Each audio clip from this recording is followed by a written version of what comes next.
अस्सलाम वालेकुम नाजरीन, आप देख रहे हैं प्रोग्राम रोही अटेनो। मैं हूं आपका मेज़बान बिलाल खान नियाजी। उम्मीद है आप सब खैर खैरियत से होंगे। आज जैसे कि हफ्ते का आगाज़ हुआ है, नए रोज़ का आगाज़ हुआ है, तो उम्मीद है आप सबका ये जो हफ्ता है पूरा हफ्ता खैर खैरियत से गुजरेगा, एक अच्छे अंदाज में गुजरेगा, भरपूर अंदाज में गुजरेगा। और नवंबर का भी आगाज़ हो गया और मुल्तान में अभी तक वो वाली सर्दी की उम्मीद नजर नहीं आ रही, जो कि सारे लोग कह रहे हैं कि अल्लाह करे बारिश हो जाए, बारिश होने के बाद कुछ सर्दी आ जाए। क्योंकि अभी मसला ये हो रहा है कि मौसम चेंज हुआ है, उसके बाद बारिश नहीं हुई, तो बारिश के बाद ये मसला आ रहा है कि हर दूसरा तीसरा बंदा और उसके अलावा जो बच्चे हैं वो इस वक्त फ्लू और खांसी का शिकार हो रहे हैं, जिसकी वजह से हर जगह एक हल्की सी टेंशन और एक और ऊपर से मसला कोरोना का और डेंगू का है। अगर हल्का सा भी ये जो बॉडी में पेन फील हो तो एक खौफ सा आ जाता है कि कहीं कोरोना का सिम्टम तो नहीं आ गया। तो इस हवाले से काफ़ी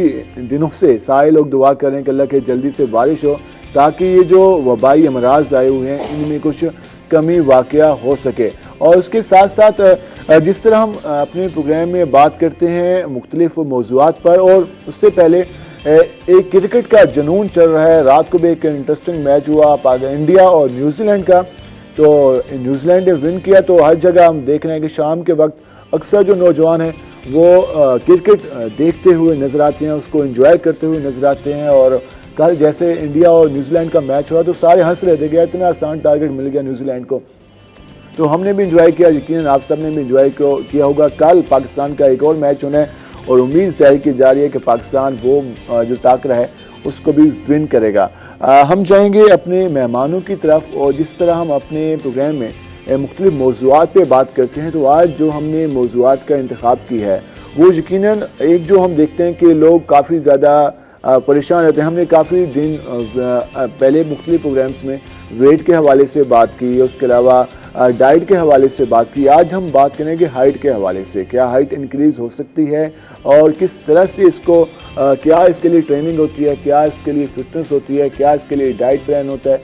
आज हम इस सारी सूरत में बात करेंगे। और सेकंड, मौसम चेंज हो रहा है तो उसका इफेक्ट स्किन पे भी होता है। और मुल्तान के लोग तो काफ़ी ज़्यादा पहले भी इतनी ज़्यादा गर्मी होती है कि वो सहमे होते हैं स्किन के हवाले से। तो सर्दियों में स्किन का ख्याल किस तरह करते हैं आज हम करते हैं, इस हवाले से हम तफसीली बात करेंगे। हम आपको अपने मेहमानों का तारुफ कराएंगे। हमारे साथ मौजूद हैं फिटनेस ट्रेनर हैं अमर अली मसवान। अमर, आपको खुशामदीद। कैसे हैं आप? और उनके साथ ब्यूटी एक्सपर्ट मौजूद हैं डॉक्टर अफीफा अली। हम इस सवाल स्किन के हवाले से जानेंगे। अफीफा, आपको खुशामदीद। हम इस तफसीली आपसे बात करेंगे। मेहमानों का हमने आपसे तारुफ करा लिया। उसके बाद आज हमने एक अपने प्रोग्राम में एक नए सेगमेंट का आगाज़ किया है।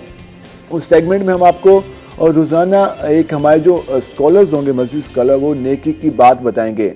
आज हमारे मजहबी स्कॉलर क्या नेकी की बात बताते हैं, आइए पहले वो सुन लेते हैं, उसके बाद अपने प्रोग्राम का आगाज़ करते हैं।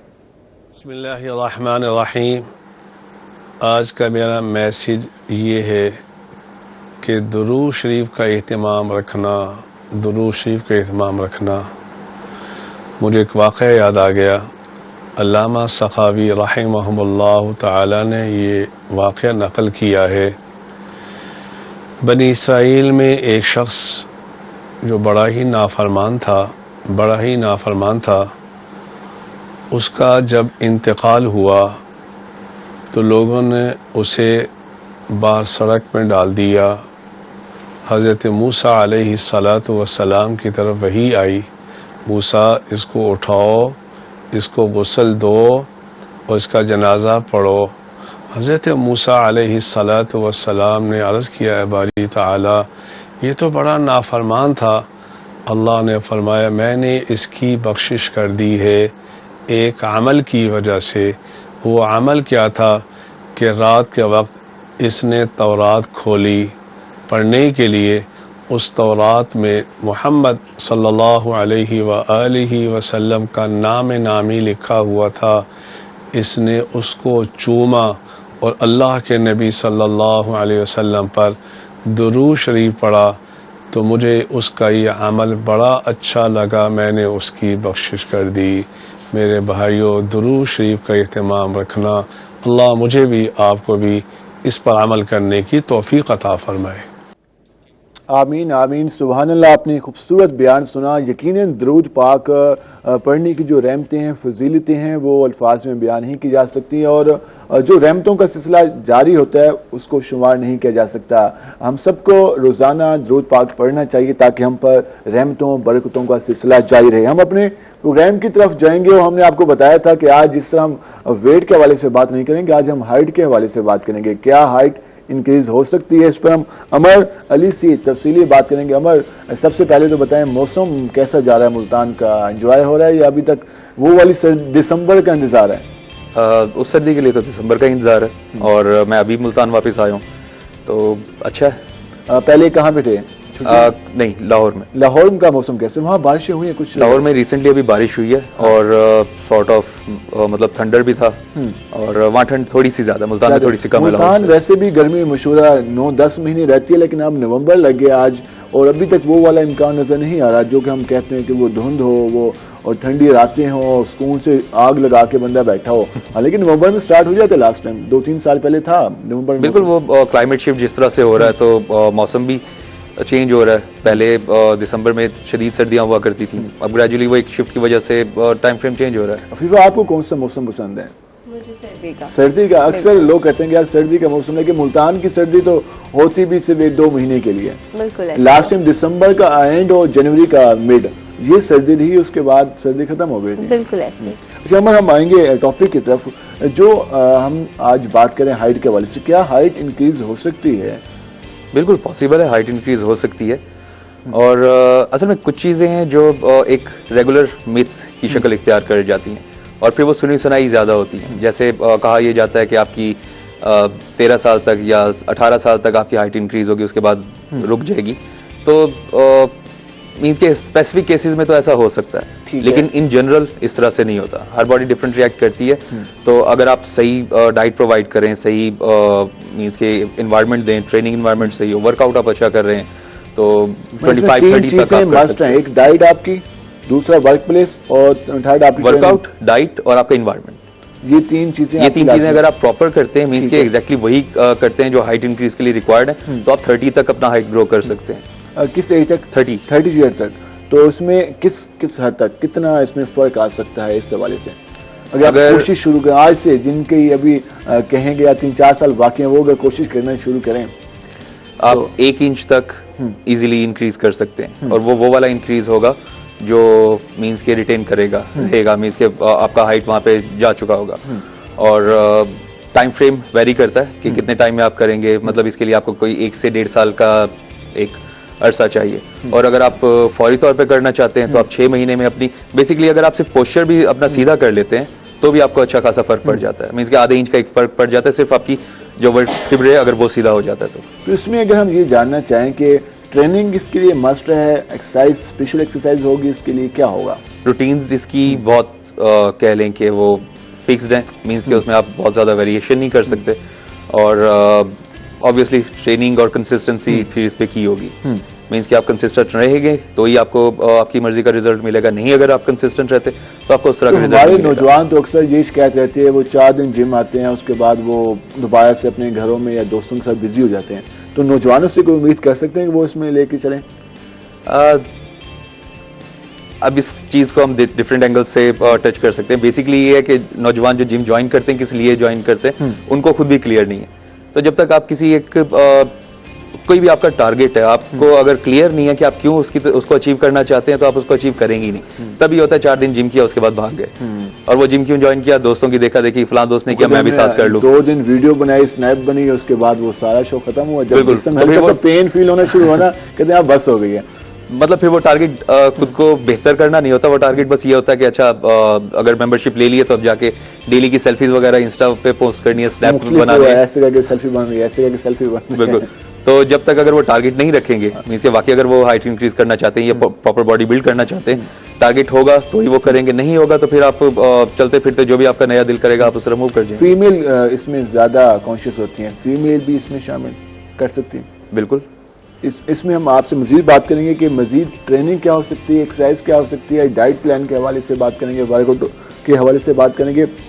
हम जाएंगे डॉक्टर अफीफा अली के पास और जरा उनसे जानते हैं कि वो क्या कहती हैं सर्दी के मौसम के बारे में। अफीफा, आप कैसी हैं? आप बिल्कुल अल्हम्दुलिल्लाह। मौसम बेहतर। आपने कहा कि सर्दी का अच्छा लगता है, लेकिन जैसी सर्दी आती है तो उसके बाद जो आपको फ्लू वगैरह का सामना करना पड़ता है, ये भी तो उसका पार्ट है, वो सबसे मुश्किल टाइम होता है। मैं बिल्कुल सफ़र कर रही हूँ फ्लू से अभी ड्यूरिंग दिस, और बेसिकली मैं नाज़रीन को भी ये बताना चाह रही हूँ कि एक हमारा मिथ और मिसकॉन्सेप्शन है, व्हाट यू से, कि एक मिसअंडरस्टैंडिंग है या गलत फहमी है कि भाई हम गर्म कपड़े पहनेंगे, घर के अंदर रहेंगे तो हमें जो है वो इन्फेक्शन नहीं होगा, जबकि इन्फेक्शन आपको गर्म कपड़े या घर पे रहने की वजह से नहीं होता, वायरस या बैक्टीरिया की वजह से होता है। It always happen. तो बेसिकली मेरा टॉपिक ये तो नहीं है बेसिकली, इसमें लाजमी बात है, हमने पब्लिक को अवेयरनेस भी देनी है, और क्योंकि मैं सफर कर रही हूँ तो मैंने कहा ये जरूर बताऊं। इसमें आपको ज्यादा चीजों का सामना है और चीजों आप देखती भी हैं। अच्छा, स्किन के हवाले से हम बात करेंगे, लेकिन हम मौसम के हवाले से, मौसम की तब्दीली क्या स्किन पे इफेक्ट करती है? बिल्कुल करती है, बिल्कुल एग्जैक्टली, बिकॉज आपको पता है कि डिफरेंट सॉर्ट ऑफ स्किन्स होते हैं, नॉर्मल स्किन, ड्राई स्किन, और उसके बाद ऑयली स्किन, बहुत तरह के होते हैं। लेकिन जैसे ही गर्मी से सर्दियों का मौसम शिफ्ट होता है तो आप चाहे ऑयली स्किन हो, चाहे आपकी नॉर्मल स्किन हो या आपकी ड्राई स्किन, तो सबसे ज्यादा यानी जो ड्राई स्किन वाले हजरात हैं, खवातीन हैं, वो तैयार हो जाएं, वो सामना कर सकते हैं बेसिकली एग्जैक्टली, क्योंकि एक्जिमा, सोरियासिस और जितनी इस तरह की बीमारियां हैं वो ज्यादातर ड्राई स्किन वालों को ही होती है। ऑयली स्किन एक तरह से बची होती है, एक्नी वगैरह हो जाते हैं।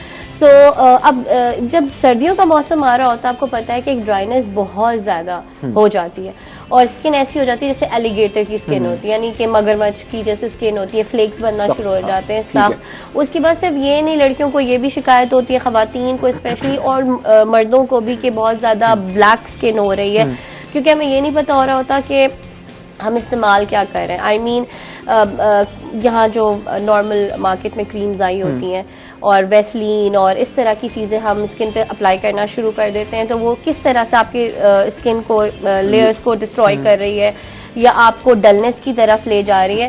भाई अगर मैं एक हूँ एज अ वुमेन, अपने आप को देखूँ, तो मुझे सर्दियों का मौसम बहुत अच्छा लगता है, लेकिन मेरी स्किन खराब हो जाए ये मैं बर्दाश्त नहीं करूंगी। बिल्कुल, और औरतें बहुत ज्यादा कॉन्शियस होती हैं। सो व्हाट आई बिलीव कि भाई सर्दियों में एंजॉय भी करूं, लेकिन मेरी स्किन भी ग्लो करे, खूबसूरत लगे। उसके लिए करना क्या है? हम खवातीन चाहती हैं और जो हमारे नौजवान वो चाहते हैं कि सर्दी का मौसम भी एंजॉय करना है और लगे भी अच्छे, लगे भी खूबसूरत, तो चाहे करें क्या वो? बेसिकली सबसे पहले तो कुछ चीजें ना करें वो ज्यादा बेहतर है। जैसे समटाइम्स लोगों का ये है कि भाई इंडोर रहना, जैसा अभी हम बात कर रहे थे, अंदर रहेंगे, गर्म कपड़े पहनेंगे तो ही हमें इन्फेक्शन नहीं लगेगा। असल में होता क्या है, जब आप अंदर रहते हैं तो उसमें वायरस और बैक्टीरिया आपके एनवायरनमेंट में ज्यादा होते हैं। एग्जैक्टली, और ज्यादा एक्टिव होते हैं। आपने खांसा, मुझे लगा, मैंने खांसा, इनको लगा, तो मोस्टली तो सबसे अच्छी बात है कि आप बाहर जाएं, फ्रेश एयर एंजॉय करें, और उसमें इतनी ज्यादा खांसी वगैरह या फ्लू लगने के चांसेस नहीं होते, सोर थ्रोट्स नहीं होते। लेकिन अगर हम स्किन की बात करें तो इसी तरह से जब आप इंडोर ज्यादा रहते हैं तो आप ज्यादातर हीट इस्तेमाल करते हैं, क्योंकि आपको पता है ह्यूमिडिटी कम हो जाती है। ह्यूमिडिटी जो पानी के वो है वेपर्स, वो कम हो जाते हैं, तो अब जाहिर बात है स्किन लूज करना शुरू कर देती है, पानी की डिहाइड्रेट होना शुरू कर देती है। तो ऑब्वियसली अगर हम हीटर चला रहे हैं, पूरे फुल उसमें हीटर चलाएंगे तो आपके जो आप उसके सामने ना बैठे हैं और उसमें एग्जैक्टली तो वो जो आपकी स्किन की मॉइस्चराइजेशन है वो खत्म होना शुरू हो जाएगी। इंडोर वैसे भी सर्दियों में पानी का इस्तेमाल भी कम होता है, खुद भी पानी कम पी रहे हैं। हाँ। सेकंड जो नमी भी कम है तो उसमें इफेक्ट हो सकता है। बिल्कुल, और सेकेंडली क्या होता है कि आप गर्म पानी से, एक तो मजे की बात यह है कि आजकल सर्दियां तो मैं भी बिल्कुल ठंडे पानी से नहीं नहा रही हूँ, गर्म पानी से हम लोग बहुत ज्यादा नहा रहे होते हैं। बल्कि हम लोग कल ही ये कितना ज्यादा खतरनाक है, बालों के हवाले से भी और स्किन के हवाले से। स्किन के हवाले से गर्म पानी तो बिल्कुल नहीं, बल्कि कहा जाता है कि जो लोग ठंडे पानी से हमेशा अपनी स्किन को आइसिंग करते हैं, या वो अफराद जो कि वेस्ट में रहते हैं, ठंडे इलाकों में, उनकी स्किन में झुर्रियां कम पड़ती हैं।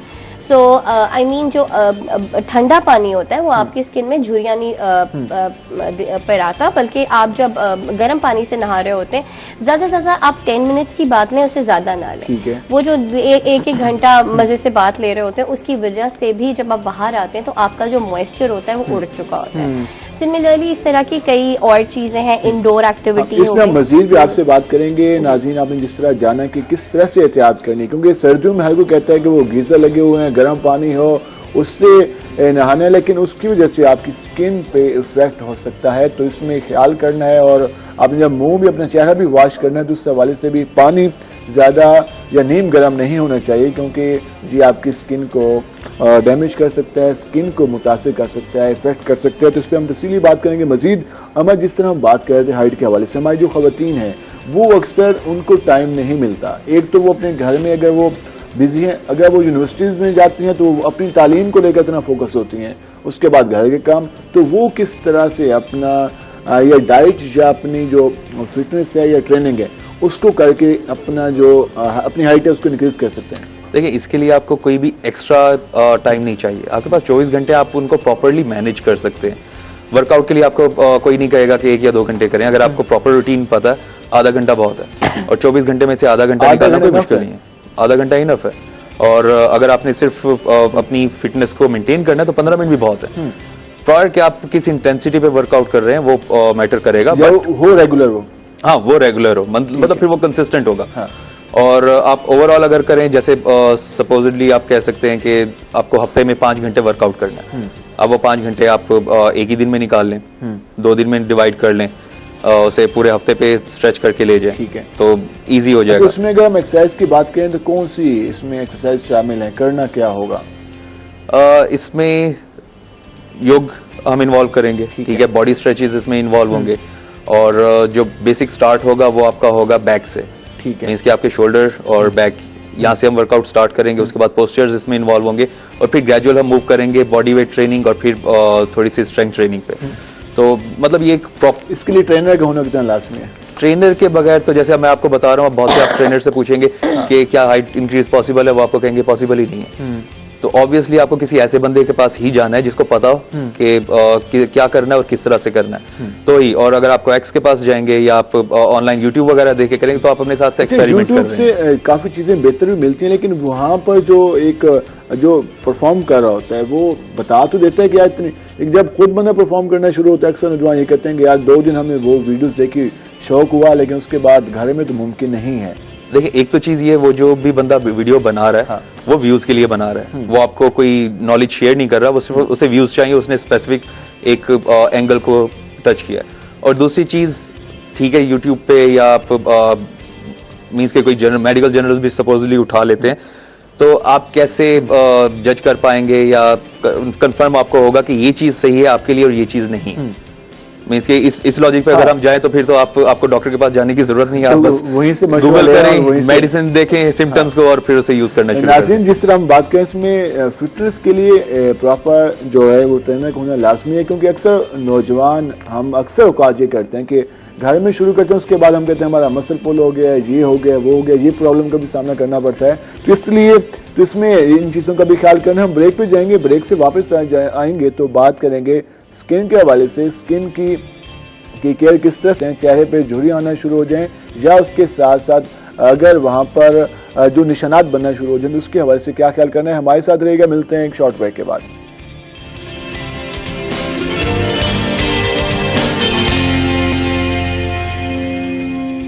वेलकम बैक नाज़रीन। जिस तरह हम बात कर रहे थे फिटनेस के हवाले से, हाइट इंक्रीज के हवाले से हमने तफसीली बात की, और स्किन के हवाले से हम बात कर रहे थे कि सर्दियों में हमने अपनी स्किन का ख्याल किस तरह से रखना है। हमारी खवातीन और हम खुद नौजवान भी काफ़ी ज़्यादा इसमें फोकस रहते हैं कि यार जैसी सर्दी आती हैं तो अगर ड्राई स्किन है तो वो उसमें, जिस तरह अफीफा ने बताया कि उस हवाले से तो वो ज़्यादा लोग काफ़ी परेशान होते हैं कि सर्दी भी इंजॉय करनी है, लगना भी अच्छा है, और सर्दियों में वैसे शादियाँ भी काफ़ी ज़्यादा होती हैं अफीफा, तो उसमें हर बंदा जा रहा होता है उसमें। फिर अच्छा, इसमें मेकअप कितना करना चाहिए सर्दियों में? मुझे नहीं पता। अच्छा, मैं तो बहुत कम मेकअप इस्तेमाल करती हूँ। मोस्टली आई मीन मेरे घर पे मेकअप का सामान बहुत कम होता है।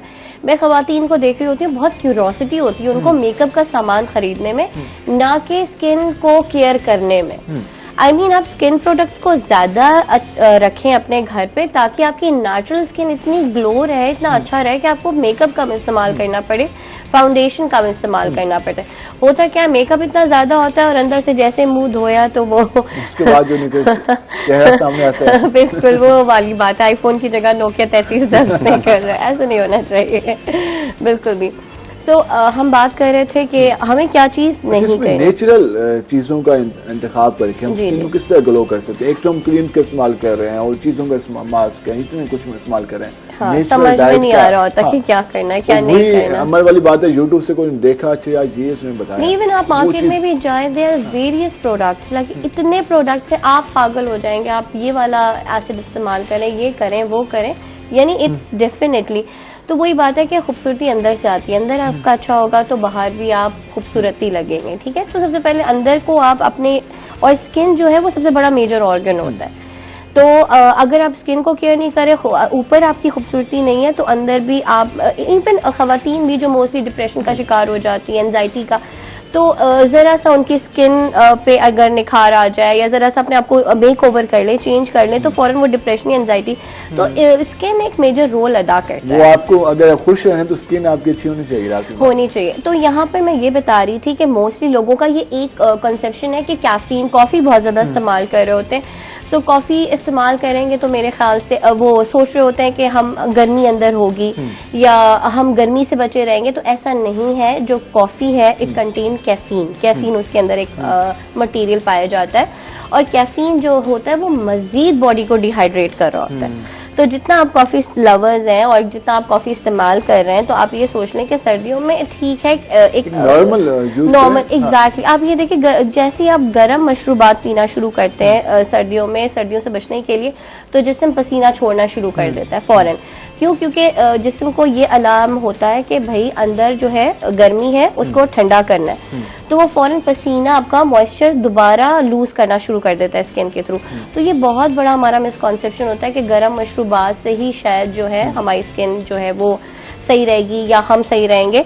तो कैफीन, कॉफी और इस तरह की कई गर्म मशरूबात है जो मजीद आपकी स्किन को डिहाइड्रेट कर सकती है। लेकिन इसमें हमने स्किन को बेहतर बनाना है तो कौन सी मशरूबात का इस्तेमाल होना चाहिए? अच्छा, वो मैं बताती हूँ, लेकिन लिटिल बिट ईडिबल्स पे मैं पहले आती हूँ। जैसे ईडिबल्स पे ओमेगा 3 फैटी एसिड है।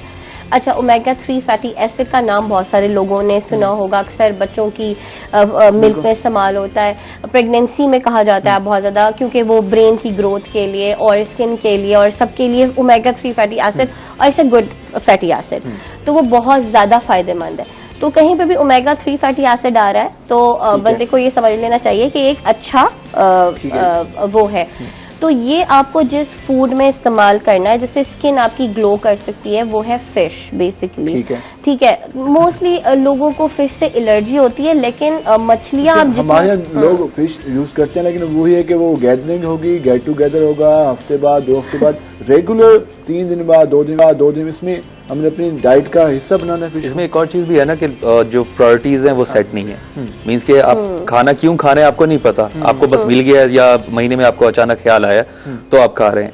तो मतलब आपको अपनी प्रायोरिटीज सेट करनी है। आपको एक जो रूटीन जब हम बनाते हैं, जब डिसिप्लिन होते हैं, तो उसका रीजन यही होता है कि हम एक टारगेट के साथ मींस के हम कुछ गेन करें। ठीक है, तो और वो यही होगा, आपको पता है कि ठीक है फिश आपको हफ्ते में 1 बार या 2 बार खानी है, तो फिर आप उसको रेगुलर करें। आपको वेजीज लेनी है, आप उसको प्रॉपर करें। आपको मीट लेना है, कितना लेना है आप प्रॉपर करें। आप अनअटेंडेड ना हो कि अच्छा एक बार मीट बन रहा है तो घर में मुसलसल मीट बन रहा है, फिर सब्जियों का दौर आ गया तो फिर सब्जियों का ही दौर चल रहा है। वो प्रॉब्लम बनता है। सेकंड वही वाली बात है कि चीजों का हमें वो प्लान, डाइट प्लान प्रॉपर नहीं होता हमारे पास, जिस वजह से प्रॉब्लम आती है। बिल्कुल, डाइट प्लान तो चलें, डाइट प्लान तो एक डिफरेंट एस्पेक्ट पे आ जाएगा कि आपने कुछ सर्टन करना अपनी बॉडी के साथ। अभी हम बात कर रहे हैं कि घर में किस तरह का क्या बनना चाहिए, किस बेसिस पे आप अपना फूड सिलेक्ट करते हैं, तो वो बेसिस क्या होनी चाहिए। तो वो यही है कि आप देखें कि आपको कौन कौन से लाइक आपको प्रोटीन इंटेक कितना करना है, ठीक है, कौन से आपको जो न्यूट्रिएंट्स हैं वो आपको चाहिए, बच्चों को चाहिए। बच्चे अगर छोटे हैं तो उनकी जो कंजम्पशन है किस तरह से है और उनकी बॉडी रिक्वायरमेंट क्या है। वो रिक्वायर कर रहे हैं कि उन्हें मीट चाहिए, प्रोटीन चाहिए, और आप उन्हें वेजीज खिलाई जा रहे हैं, तो और फिर आप एक्सपेक्ट भी करेंगे कि वो ग्रो करें, पॉसिबल नहीं होगा। तो आपको खुद अपनी प्रायोरिटीज सेट करनी है और फिर अपने जो भी आपका मील प्लान है, जो आपका फूड प्लान है, वो आपको प्रॉपर फिर सेट करके चलना है। इसमें कुछ ऐड करें। मजे की बात कहती चलूं कि लोग यूजुअली कह रहे होते हैं कि वेजीज खाओ भाई, सब्जियां खाओ, पतले हो जाओगे, और गोश्त जो है आप बिल्कुल कमी इख्तियार करें, वरना मोटे हमारे हो अक्सर जाएंगे। खवातीन काफी ज्यादा वेट की वजह से परेशान लास्ट होती हैं। टाइम मैं अपने फ्रेंड्स वगैरह से ऐसी मजाक में ये बात कर रही थी कि जितने भी वेजीज ईटिंग एनिमल्स हैं, हर्बीवोर्स जितने भी हैं। हर्बीवोरस जितने भी हैं, वो सारे मोटे हैं। गेंडा, गाय और ये सारी चीजें, और जितने कार्निवोरस एनिमल हैं जो कि मीट लवर्स हैं, जो कि गोश्त खो रहे हैं, वो सारे पतले और बड़े फास्ट होते हैं। तो ये बड़ा एक वो होता है कि वेजीज खाओगे तो पतले हो जाओगे, क्योंकि आपको पता है वेजीज बहुत ज्यादा गैस वगैरह बनाती है। तो हम जहां पर I have just discontinued was omega 3, तो आप फिश का इंतजाम बहुत ज्यादा रखें, ठीक है। साथ में वॉलनट्स जो आपके अखरोट वगैरह होते हैं, आजकल ठीक है। मार्केट में ये सारी चीजें आई हुई हैं, सर्दियों के जो मेवे वगैरह होते हैं वो बहुत फायदेमंद होते हैं। सेकेंडली आप primrose oil, primrose oil खवातीन के लिए इतना बेहतरीन है और स्किन के लिए इतना बेहतरीन है। पुराने जमाने में जब इजिप्शियंस का दौर था, ठीक है। तो वहां पर ये प्रिम रोज ऑयल औरतें जो अपनी खूबसूरती के लिए इस्तेमाल की जाती है, करती थी। अब जैसे जैसे रिसर्च आई है तो पता चल रहा है कि प्रिम रोज ऑयल जो है वो औरतों की हर चीज के लिए बहुत इंपॉर्टेंट है। ठीक है। लाइक ना सिर्फ आपकी ब्यूटी है, आपकी आपके हार्मोनल प्रॉब्लम्स हो जाते हैं खवातीन को, बच्चियों को आजकल बहुत ज्यादा हार्मोनल प्रॉब्लम्स हो रहे हैं, उसके लिए प्रिम रोज ऑयल। स्किन तो है ही है आपके, उसके बाद आर्थराइटिस और कई चीजें ये प्रिम रोज ऑयल कवर करता है। अगर आप 4 to 8 वीक्स का आप एक कोर्स भी कर लेते हैं, अगेन इट वुड बेनिफिट। उसमें काफी ज्यादा बेनिफिट हो सकते हैं। अमर, हम आपके पास आएंगे। हम जिस तरह बात कर रहे थे फिटनेस के हवाले से, हमने बात की हाइट के हवाले से, हमारी फीमेल को क्या करना चाहिए? फीमेल के हवाले से हमने पहले, क्योंकि फीमेल के हवाले से इसलिए कि वो अक्सर बात गिला आता है कि हमारी बात कम की जाती है, तो वो अपनी फिटनेस को किस तरह मेंटेन रखें? वो अक्सर औकात डाइट शुरू करते हैं, वो अपना वेट कम करने के लिए काफी ज्यादा कॉन्शियस होते हैं, तो इसके लिए उन्होंने किस तरह से अपना जो वेट है वो मेंटेन करना है, डाइट प्लान किस तरह सेट करना है? अगर मैं सिंगल टिप में 2 चीज़ों को कवर करूं, और वो चीज़ें क्या होंगी, एक आपकी हाइट और दूसरा आपका वेट, और स्पेसिफिकली फीमेल्स के हवाले से भी करें तो नॉर्मली लोग क्या करते हैं, जब वो डाइट प्लान पे जाते हैं तो वो कैलोरी काउंट पे जाते हैं।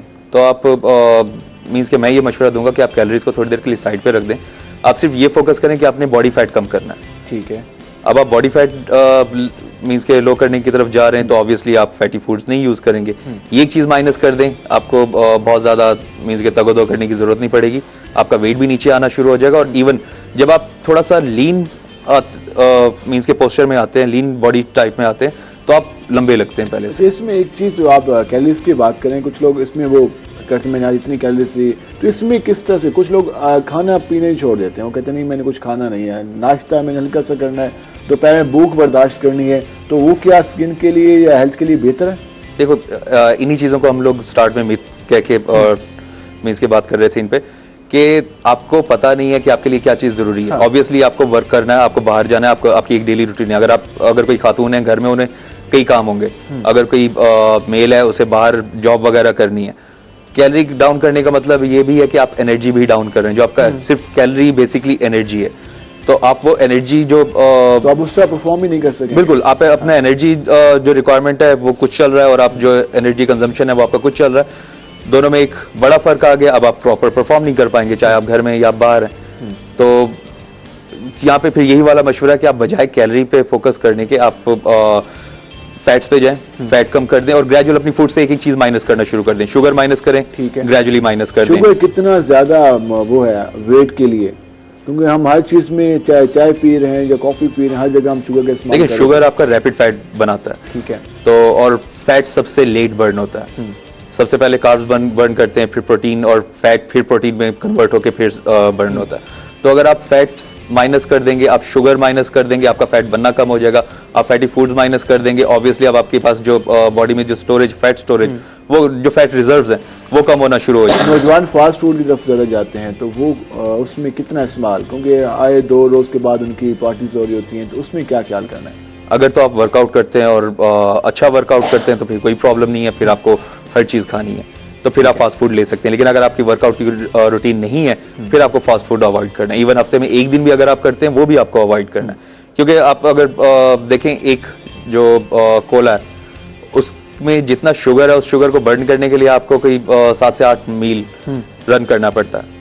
अच्छा। और एक बोतल को अगर आप 8 मील रन करके बर्न कर रहे हैं, 8 मील तो हमारे नौजवान यहाँ तक नहीं जाते। हम खुद अपनी मिसाल सामने 4 सीढ़ियां फ्लोर चढ़ो, उसके बाद कहते नहीं यार बहुत मुश्किल हो गया। तो 8 मील। इसका एक रीजन ये भी है कि हम एनर्जी कम इनटेक कर रहे हैं। मींस कि अगर आप वर्कआउट की तरफ आएंगे, आपकी बॉडी कंजम्पशन बढ़ेगी, अब आपको जरूरत होगी अच्छा खाने की, तो आप अच्छा खुद ब खुद खाना शुरू कर देंगे और ग्रेजुअली आपकी बॉडी अडॉप्ट कर लेती है।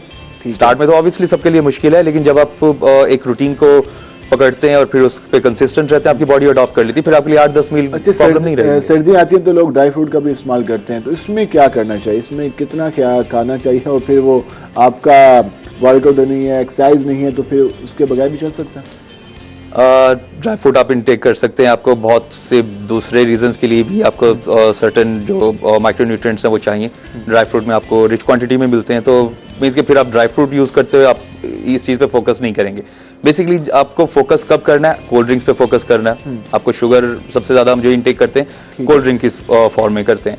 फैट्स पे हम लोग घर में जो घी यूज कर रहे होते हैं उसमें फैट परसेंटेज क्या है, किस तरह से वो, और फिर उस घी का बिहेवियर क्या है, वो किस तरह से फूड के साथ मिलके बॉडी में क्या जाके करता है, ये सारी चीजें आप अगर थोड़ा सा इस पे थोड़ी सी सर्च कर लें, बेशक यूट्यूब गूगल कर लें, आपको आइडिया हो जाएगा और आप अपने लिए बेहतर कुछ चूज कर सकेंगे। और बेस्ट वे ये है कि आप किसी ट्रेनर या किसी प्रोफेशनल से रब्ता करें। इसमें आप इंतखाब कर सकते हैं। फीफा, जिस तरह हम बात करें स्किन के हवाले से बात कर रहे थे, अगर हम खवातीन की बात कर लेकिन भी बात कर लें, नौजवान आजकल, हम इस पर बात करेंगे लेकिन ब्रेक पे जाएंगे, ब्रेक से वापस आएंगे, तफसीली आपसे बात करेंगे। नाज़रीन हमारे साथ रहेगा, मिलते हैं एक शॉर्ट ब्रेक के बाद।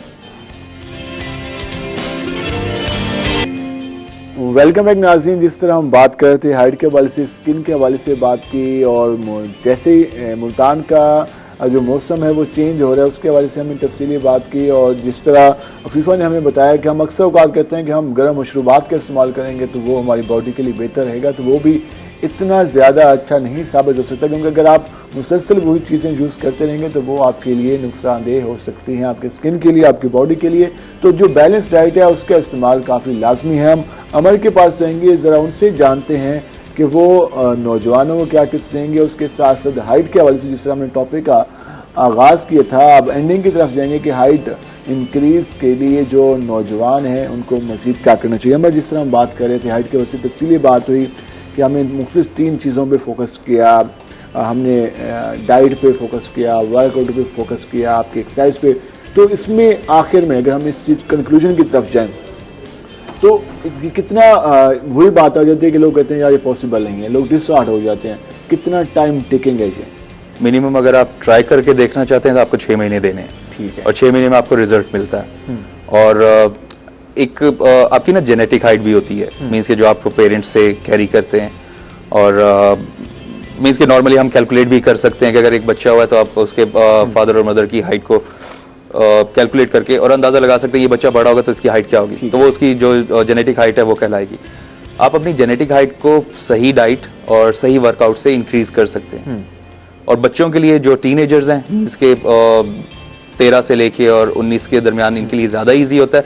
20-22 क्रॉस करने के बाद आपको थोड़ा सा जो आपका जो एजीएच का लेवल है वो थोड़ा सा डाउन होना शुरू हो जाता है, तो उस वक्त थोड़ा सा मुश्किल होता है, बट स्टिल पॉसिबल है। तो अगर कोई ट्राई करके देखना चाहता है, रूटीन को 6 महीने तक कंसिस्टेंट होकर देखे, डेफिनेटली फर्क पड़ेगा। ½ इंच तो कंफर्म है, इतना फर्क आएगा। और उसमें लास्ट में हम वेट के वजह से भी बात कर लेते हैं और डाइट के हवाले से भी। ये जो मौसम है इसमें किन चीज़ों का इंतखाब करना चाहिए, और जो हमारे नौजवान, जिस तरह वही हम उससे रोज़ाना जब भी इस टॉपिक की बात होती है तो वो होता है कि यार रेगुलर किस तरह होंगे, किस तरह से वो कहेंगे या लेके चल सकेंगे प्रॉपर। अब जो नौजवान स्मोकिंग करते हैं वो बहुत कम इस तरफ आते हैं, वो कहते हैं मैं वैसे ही स्मोकिंग कर करके मैं अपनी डाइट, अपना वेट कम कर लूँगा। तो जो नौजवान इस तरफ चले गए हैं वो किस तरह से अपने आप को इस तरफ लेके आ सकते हैं? लिटरली ऐसे लोगों पे आप हैरत ही कर सकते हैं जो जिन्हें पता है कि वो अपनी बॉडी के साथ कुछ बुरा करने जा रहे हैं, बट वो उस पर कंटेम्प्ट है, मतलब उन्हें कोई प्रॉब्लम नहीं है, और फिर जब वाकई कुछ बुरा हो जाता है तो फिर भाग रहे होते हैं कि अच्छा क्या किया। मीन्स के जब पछताने का वक्त नहीं होता उस वक्त पछता रहे होते हैं। तो ऐसे लोगों को आप पिटी कर सकते हैं और आप उन्हें कोशिश कर सकते हैं कि आप मीन्स के उन्हें प्रॉपर गाइड करें। जिम में हमारे पास बहुत से लोग इस तरह से आते हैं जो चेन स्मोकर्स होते हैं या मीन्स के नौजवान जिस तरह ड्रग्स में भी इन्वॉल्व हो जाते हैं, तो हमारी ये कोशिश होती है कि हम उन्हें गाइड करें। और जो एक मिथ है, नॉर्मली जब कोई जिम में जाता है तो पहले उसके ऊपर शर्त लगाई जाती है कि आपने स्मोकिंग छोड़ देनी है।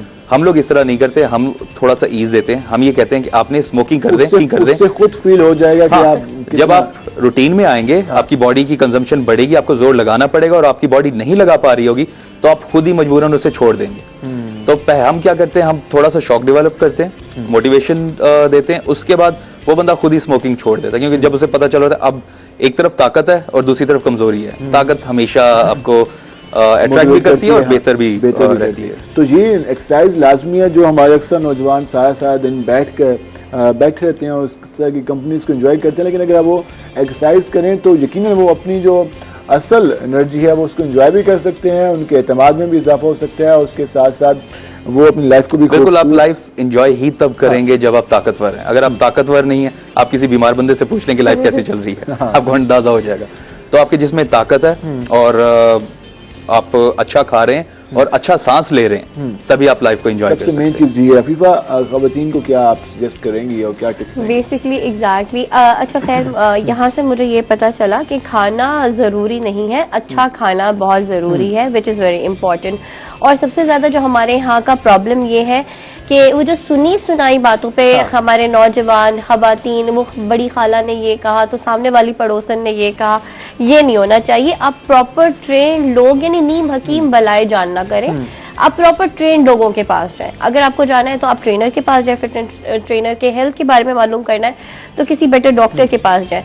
तो जहां तक हम ये बात कर रहे थे कि खवातीन को क्या बताऊंगी कि आजकल सीजनल फ्रूट्स बहुत सारे आए हुए हैं, तो आप बहुत सारी चीजों में कॉम्बिनेशन ऑफ फ्रूट्स इस्तेमाल कर सकते हैं, जूसेस जो हम कहते हैं। जैसे वैसे आप खाएं तो ज्यादा बेहतर है, लेकिन कॉम्बिनेशन करें तो जैसे आप चाह रहे हैं कि आपकी स्किन बहुत ज्यादा ग्लो करे, तो आप बीसी का इस्तेमाल करें। बीसी इज बीटरूट यानी चुकंदर और कैरेट जो गाजर है, उसमें अगर आप जिंजर मिला लें, जिंजर यानी अदरक मिला लें या थोड़ा सा पुदीना आप डाल लें और इसका जूस आप निकाल लें, एग्जैक्टली आपकी स्किन इतनी ग्लो हो जाएगी, एक हफ्ते में आप देखेंगे।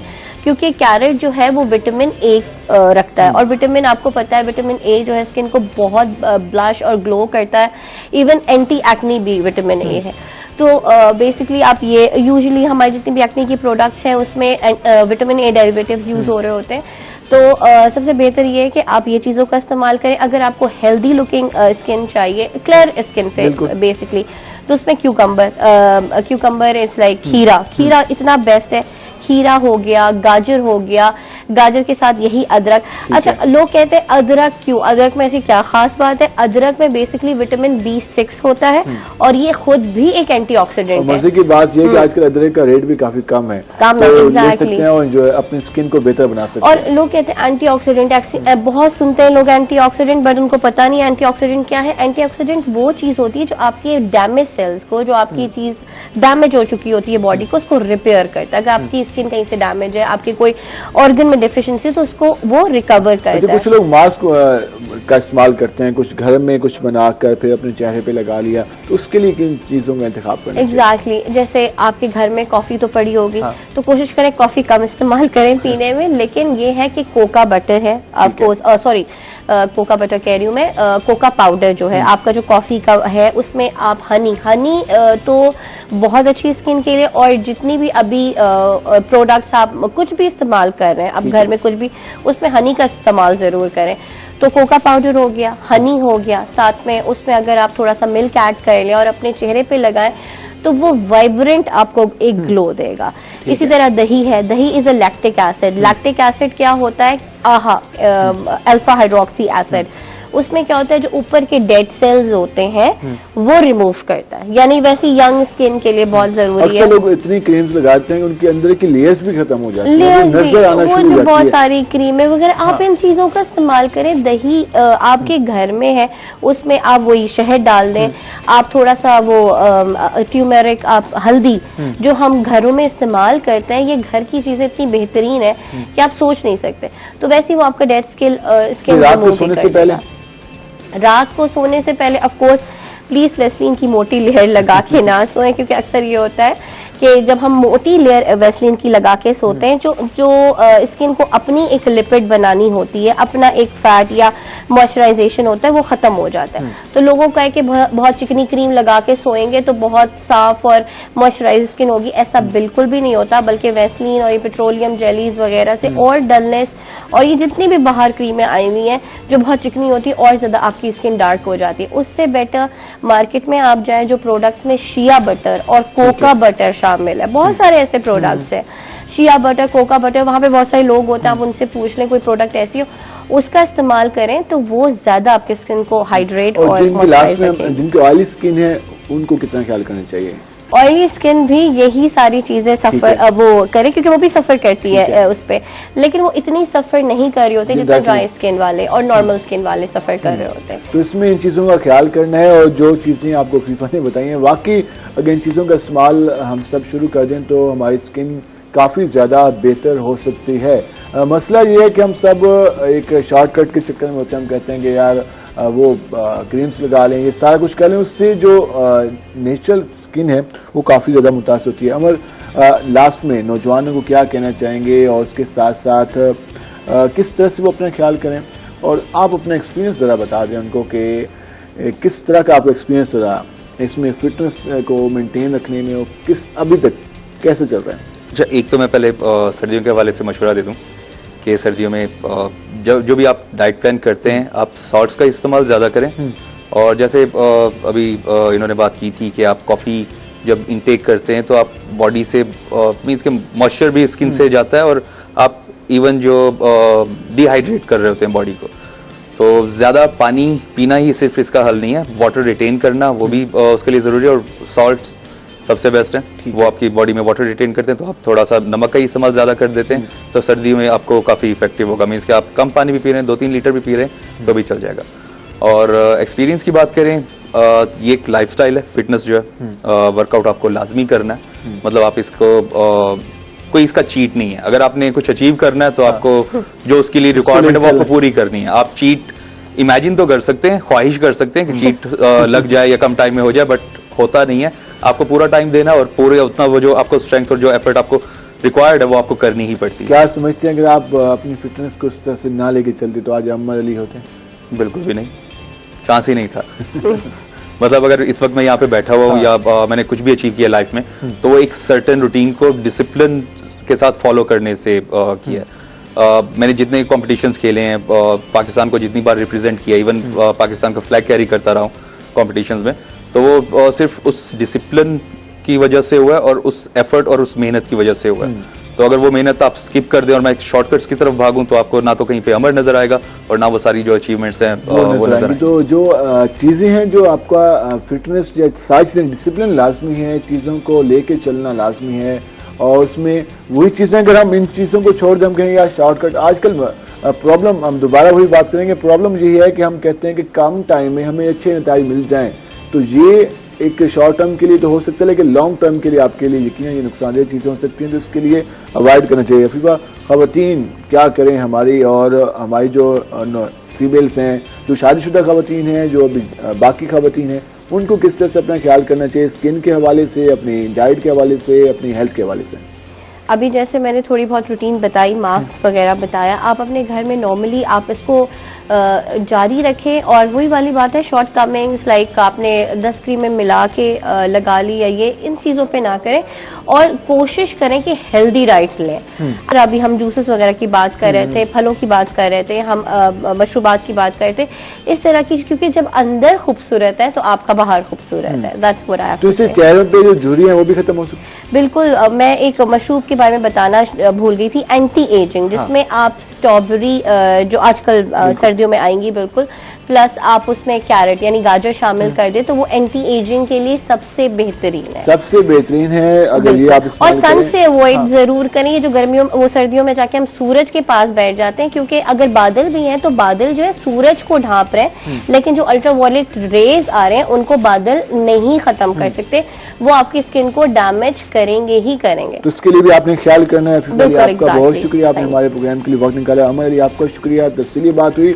नाज़रीन, जिस तरह हमने आपको बताया कि अपने स्किन का किस तरह से ख्याल करना है, हाइट के हवाले से हमें तफसीली बात की कि किस तरह से इंक्रीज हो सकती है। तो अगर हम इन चीज़ों को अडॉप्ट करें तो हमारी स्किन भी बेहतर हो सकती है, हाइट भी बेहतर हो सकती है, उसके साथ साथ जो अक्सर औकात हम गिले करते हैं वो भी कम हो सकते हैं। तो हम ब्रेक पे जाएंगे, ब्रेक से वापस आएंगे तो हमारे साथ नए मेहमान मौजूद होंगे, हमारे साथ रहेगा। मिलते हैं एक शॉर्ट ब्रेक के बाद।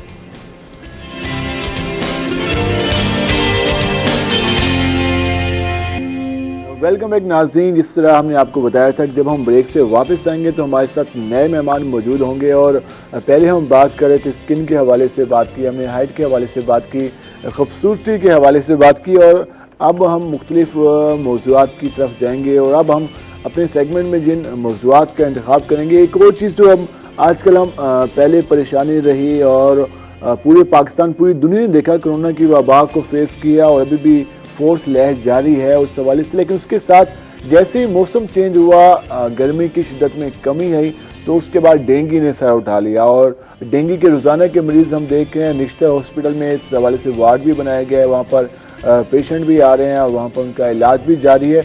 इसमें जो एक प्रॉब्लम आ रहा है कि लोगों में अवेयरनेस नहीं है, लोगों को नहीं मालूम होता कि क्या वो डेंगू का शिकार हो चुके हैं या होने वाले हैं, किस तरह से वो अपने आप को बचा सकते हैं। सिम्टम्स के हवाले से आज हम तफसीली बात करेंगे, तो इस हवाले से हमारे साथ मेहमान मौजूद होंगे। और सेकंड, जो आजकल महंगाई एक जो मेन टॉपिक आजकल चल रहा है, पोजीशन भी एहतजाज की तरफ जा रही है। जुमे के रोज पीपल पार्टी ने भी एहतजाज किया, आज नून लीग भी एहतजाज करने जा रही है, कल पीडीएम ने एहतजाज किया डीजी खान में। तो महंगाई पे फोकस है, इसमें जो महंगाई कितना ज्यादा इफेक्ट कर रही है। हम कहते हैं कि हमारा एग्रीकल्चर जो लैंड है वो हमारी पाकिस्तान में सबसे ज्यादा है और हमारा जो 65% एरिया है वो दही आबादी पर मुश्तमिल है। तो जो ज़राअत से वाबस्ता हमारे किसान हैं वो किस सूरत हाल से दो चार हैं, इस पर हम तफसीली बात करेंगे। हम आपको अपने मेहमानों का पहले तारुफ करा देंगे। हमारे साथ मौजूद हैं जनरल फिजिशियन हैं डॉक्टर मुनीर हुसैन शाह। डॉक्टर साहब आपको खुश आमदीद, सुबह बखैर आपको, उम्मीद है आप खैरियत से होंगे। और उनके साथ मौजूद हैं सदर हैं स्माल फार्मर एसोसिएशन के राना जियाउल हक साहब। राना साहब आपको भी खुश आमदीद। हम आपसे जानेंगे किसानों के मसाइल और आज का जो महंगाई की सूरत हाल है और इस पर हम बात करेंगे। हम आएंगे डॉक्टर मुनीर हुसैन शाह साहब के तरफ। डॉक्टर साहब सबसे पहले बताएं आप कैसे हैं? जी जी बिल्कुल ठीक हूँ, आप सुनाएं आप? अल्हम्दुलिल्लाह जबरदस्त। मौसम चेंज हुआ है तो कैसा मौसम देखा है, कौन सा मौसम पसंद है आपको वैसे? मुल्तान में रहते हुए तो हमें ज़ाहिर गर्मी ही पसंद है। अच्छा, लेकिन ये है कि अब तो मौसम चेंज हो रहा है, अब कुछ बेहतर होना शुरू हो गया है और ये दरमियान वाला जो मौसम है ना, जिसमें ना गर्मी होती है ना सर्दी होती है, वो सबसे अच्छा ये सबसे बेस्ट मौसम होता है। इसमें इतनी सर्दी भी नहीं होती, इतनी गर्मी भी नहीं होती और ये वैसे बैठने के लिए, दोस्तों के साथ बैठने के लिए, शाम को साथ में बैठने के लिए आइडियल मौसम है, काफी बेहतर है। अच्छा, इस मौसम का एक और प्रॉब्लम भी है, वो ये कि जब भी टेम्परेचर कम होता है तो जो डेंगू है उसका खतरा बढ़ जाता है, तो उसमें वो सर उठा लेता है। तो उसके पे तो डेंगू की क्या सूरत हाल है इस वक्त, क्या देख रहे हैं? जी जी, डेंगू आप ये देखें कि एक तरह का वबाई वायरल इन्फेक्शन है जो उससे मॉस्किटो से फैलता है, मच्छर से। और मच्छर भी हर किस्म का नहीं बल्कि खास किस्म का मच्छर है जिसे एडीज एजिप्टी कहते हैं। तो ये अब से नहीं है, ये बहुत पुराना, बहुत ही अरसे से है, क्योंकि इस जो मच्छर का जो नाम है वो जो पुराने जो मिस्री लोग होते थे उस तहजीब से चला आ रहा है। चुनाचे हम देखते हैं कि जैसे ही मौसम कुछ बेहतर होना शुरू होता है, गर्मी से सर्दी की तरफ जाता है या फिर सर्दी से गर्मी की तरफ जाता है, तो दरमियान वाला जो मौसम है इसमें मच्छर ज़्यादा पैदा होता है। जी जी। और बेसिकली एक तो आप समझ लेना मलेरिया है आम मच्छर से, तो ये उससे एक और बीमारी है जिसको हम ये डेंगू कहते हैं। तो इसमें एक चीज़ जो हम देखते हैं कि हमें जो प्रॉब्लम होती है, कंफ्यूजन होती है, लोगों को मालूम नहीं होता, उनको सिम्टम्स का नहीं पता, उनको नहीं पता कि वो टेस्ट कहाँ से कराएं, तो इसके लिए क्या करना चाहिए? जी जी, आमतौर पर ना इसमें जो वायरस इन्वॉल्व है वो 4 किस्मों का वायरस है। इसमें पहले किसी को इन्फेक्शन होता है, उसको डेंगू होता है, उसको अंदाज़ा नहीं होता, पता नहीं लगता। कुछ दिनों से फ्लू रहता है, टेम्परेचर रहता है या किसी वक्त उसको हड्डियों में दर्द होता है, इस तरह की सूरत हाल होती है और वो ठीक हो जाता है। लेकिन पहली दफ़ा जो इन्फेक्शन होता है वो इतना खतरनाक नहीं है। जो अगला जो नेक्स्ट इन्फेक्शन है या उससे नेक्स्ट भी उसको हो सकता है, वो ज़्यादा खतरनाक स्टेजेस में होता है। स्टेजेस में नहीं होता, जी जी, 4 किस्म के वायरस होते हैं। अगर एक से आप इम्यून हो गए तो इसका मतलब ये नहीं कि अब सबसे इम्यून हो गए हैं, हाँ। दूसरा वायरस आपके अटैक कर सकता है। चुनांचे दूसरी दफा जो इससे इन्फेक्टेड जो लोग आते हैं वो ज्यादा खतरे में होते हैं। हमने जिस तरह कोरोना में देखा कि कोरोना में आपके वो जो चेस्ट पे ज्यादा इफेक्ट करती है, आपके लंग्स पे काफी इफेक्ट करती है, तो डेंगू में कितना ये खतरनाक है? अब तो इसकी वैक्सीन वगैरह, उसका इलाज वगैरह भी बेहतर हो गया है। बेसिकली डेंगू का इलाज कोई नहीं है, तो इसको हम कहते हैं कि सिम्टोमेटिक ट्रीटमेंट करते हैं। ठीक है। डिस्प्री मतलब जो पैनाडॉल किस्म की इस तरह की मेडिसिन दे दी दर्द के लिए, फीवर के लिए, तो उसी से ये आहिस्ते आहिस्ते सबसाइड कर जाता है। लेकिन इसमें जो सबसे ज्यादा जो ऑर्गन इन्वॉल्व होता है वो लीवर है, ठीक है, जिगर है, वो डैमेज हो सकता है, लेकिन वो पहली स्टेज में नहीं। अगर वो फ्रीक्वेंट उसको इन्फेक्शन होता रहता है, दूसरी मरतबा इन्फेक्शन हुआ या फिर तीसरी मरतबा इन्फेक्शन हुआ, तो फिर लिवर इन्वॉल्व होता है, और उसके बाद फिर एक फीवर होता है जिसमें सारे जिस्म पे ना रेड कलर के छोटे छोटे निशान बनने शुरू हो जाते हैं। ये इसकी मेन अलामात जी, ये फिर इसकी कॉम्प्लिकेशन जब होगा तब जाके ये इसकी कॉम्प्लिकेशन की तरफ ले जाता है, जिसमें लिवर भी इन्वॉल्व हो जाता है, जिसमें जो रेड ब्लड सेल्स हैं, प्लेटलेट्स कम होना शुरू हो जाते हैं, और उसमें भी खतरा होता है हेमरेज का, मतलब मसूड़ों से खून निकलना शुरू हो गया और किसी जगह से खून निकलना शुरू हो गया, तो चुनांचे ये फिर ब्लीडिंग डिसऑर्डर शुरू हो जाता है। तो इसके लिए फिर इस स्टेज पे आपको हॉस्पिटलाइजेशन की जरूरत है। इसलिए तो लास्ट में यकीनन इसके लिए तो जी, इसलिए क्योंकि आपको रेड सेल्स पूरे करने होते हैं, प्लेटलेट्स पूरे करने होते हैं, बाकी चीजें पूरी करनी होती हैं, तो उसमें भी दाखिल रहना जरूरी है। तो ये अब कितना काबिल इलाज हो चुका है? क्योंकि अब जो पेशेंट आ रहे हैं, हम रोजाना निश्ता का भी डाटा देख रहे हैं, तो वहाँ पे जो डिस्चार्ज की जा रहे हैं उनकी रिकवरी ज्यादा है। मसला ये है कि क्योंकि मौसम कुछ निस्बतन गर्म होता है और खुश्क होता है कुछ, इसलिए यहाँ डेंगू इतना नहीं है जितना लाहौर या इस्लामाबाद या उस एरियाज में है। तो चुनांचे सबसे अच्छा इसका तरीका यह है कि इससे हिफाजत के लिए एहतियाती तदाबीर अख्तियार की जाए। एहतियाती तदाबीर इख्तियार की जाए। हम इस पर मजीद भी बात करेंगे और उसके साथ साथ हम खुराक के हवाले से भी बात करेंगे, एहतियात के हवाले से भी बात करेंगे। महकमा सिद्ध बार बार कहता है कि यार अपने घरों में पानी जमा ना होने दें। साफ पानी अगर 24 घंटे से ज्यादा जमा रहता है तो वो डेंगू लार्वा का सबब बन सकता है। तो इस हवाले से एहतियात करनी चाहिए। हमने डेंगू के हवाले से बात की, अब हम सेकंड टॉपिक की तरफ जाएंगे। महंगाई के हवाले से किसान किस सूरत हाल से दो चार हैं? क्या मौजूदा जो सूरत हाल जारी है, क्या जो अखराजात एक फसल काश्त करने पे आ रहे हैं, तो क्या वो इनकम भी किसान को मिल रही है या नहीं मिल रही? हुकूमत किसान कार्ड की बात करती नजर आती है। हुकूमत कहती है कि हमने जो स्पोर्ट प्राइसेस हैं उनमें इजाफा किया है। क्या वाकई उसका बेनिफिट किसानों को हुआ है? राना साहब, ये जो सारी सूरत हाल है, इस वक्त किसान की क्या सूरत हाल है? किस खुश है, मुतमिन है हुकूमत से, या वो भी परेशान है? बिस्मिल्लाहिर्रहमानिर्रहीम। सर, बड़ी मेहरबानी सर, आपने यहाँ पे बुलाया। सर, इस वक्त हमारा काश्तकार बहुत परेशान है। आए दिन सर डीजल की कीमतें बढ़ रही हैं, आए दिन हमारे खादों के रेट बढ़ गए हैं। काश्तकार इस वक्त बहुत मुश्किलात में है सर।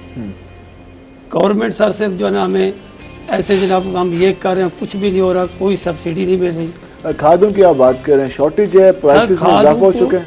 खाद को मिडल मैन ने और डीलर ने सर जो शार्ट किया हुआ है, खाद का कोई इशू नहीं है, लेकिन रेट बहुत आए दिन सर रेट बढ़ रहा है। स्टॉक इस वक्त 8,000 पे डीएपी चली गई सर। 8,000 पे? 8,000। और ये 1-2 साल पहले किस प्राइस पे थे? और ये सब पिछले साल ये 3500 रेट था सर।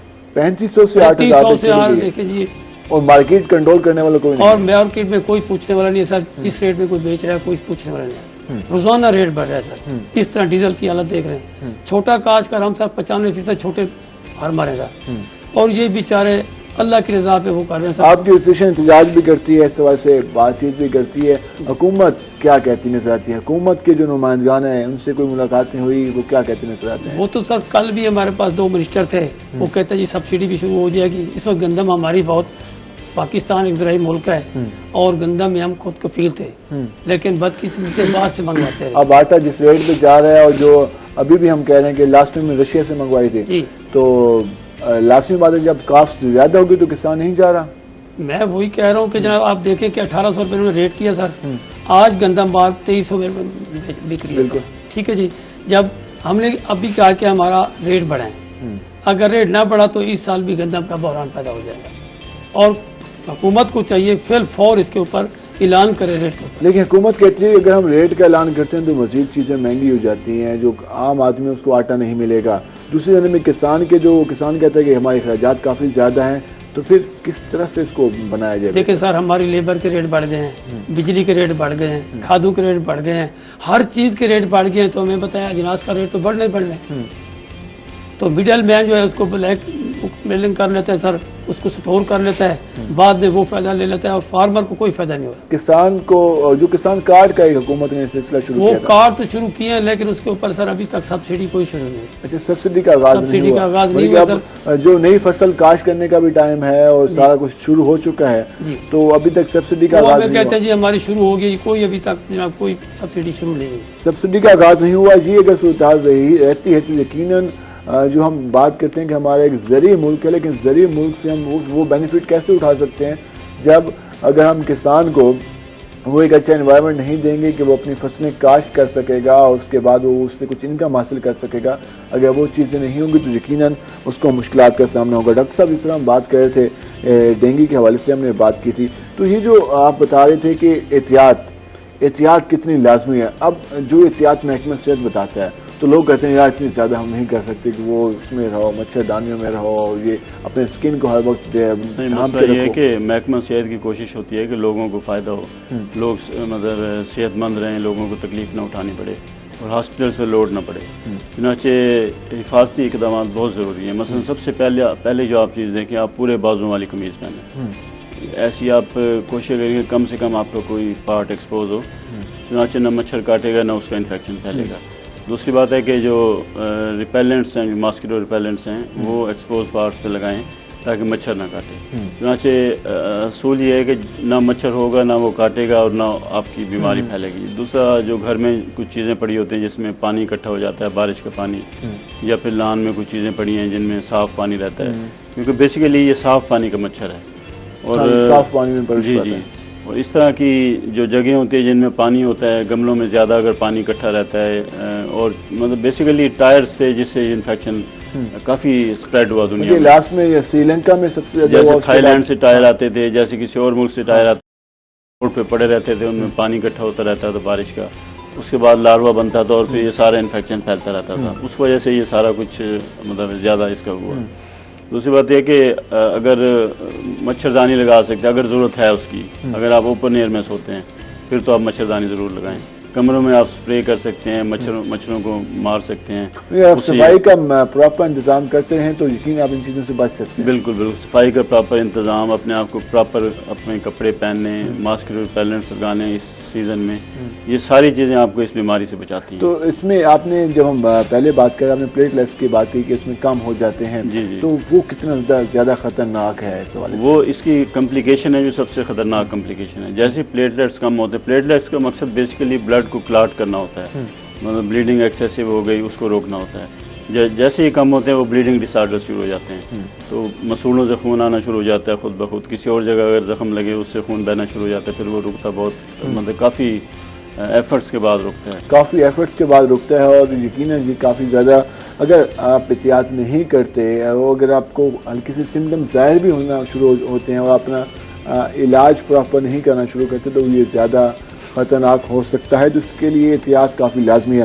राना साहब, जिस तरह आपने बात की किसानों के हवाले से हम बात कर रहे थे, तो इस वक्त जो एक कास्ट है वो कितनी ज़्यादा हो गई है, एक आम किसान किस सूरत हाल से दो चार किसान के मसाइल बताएं, किसान क्या कहता है, क्या बीत रही है किसान पे?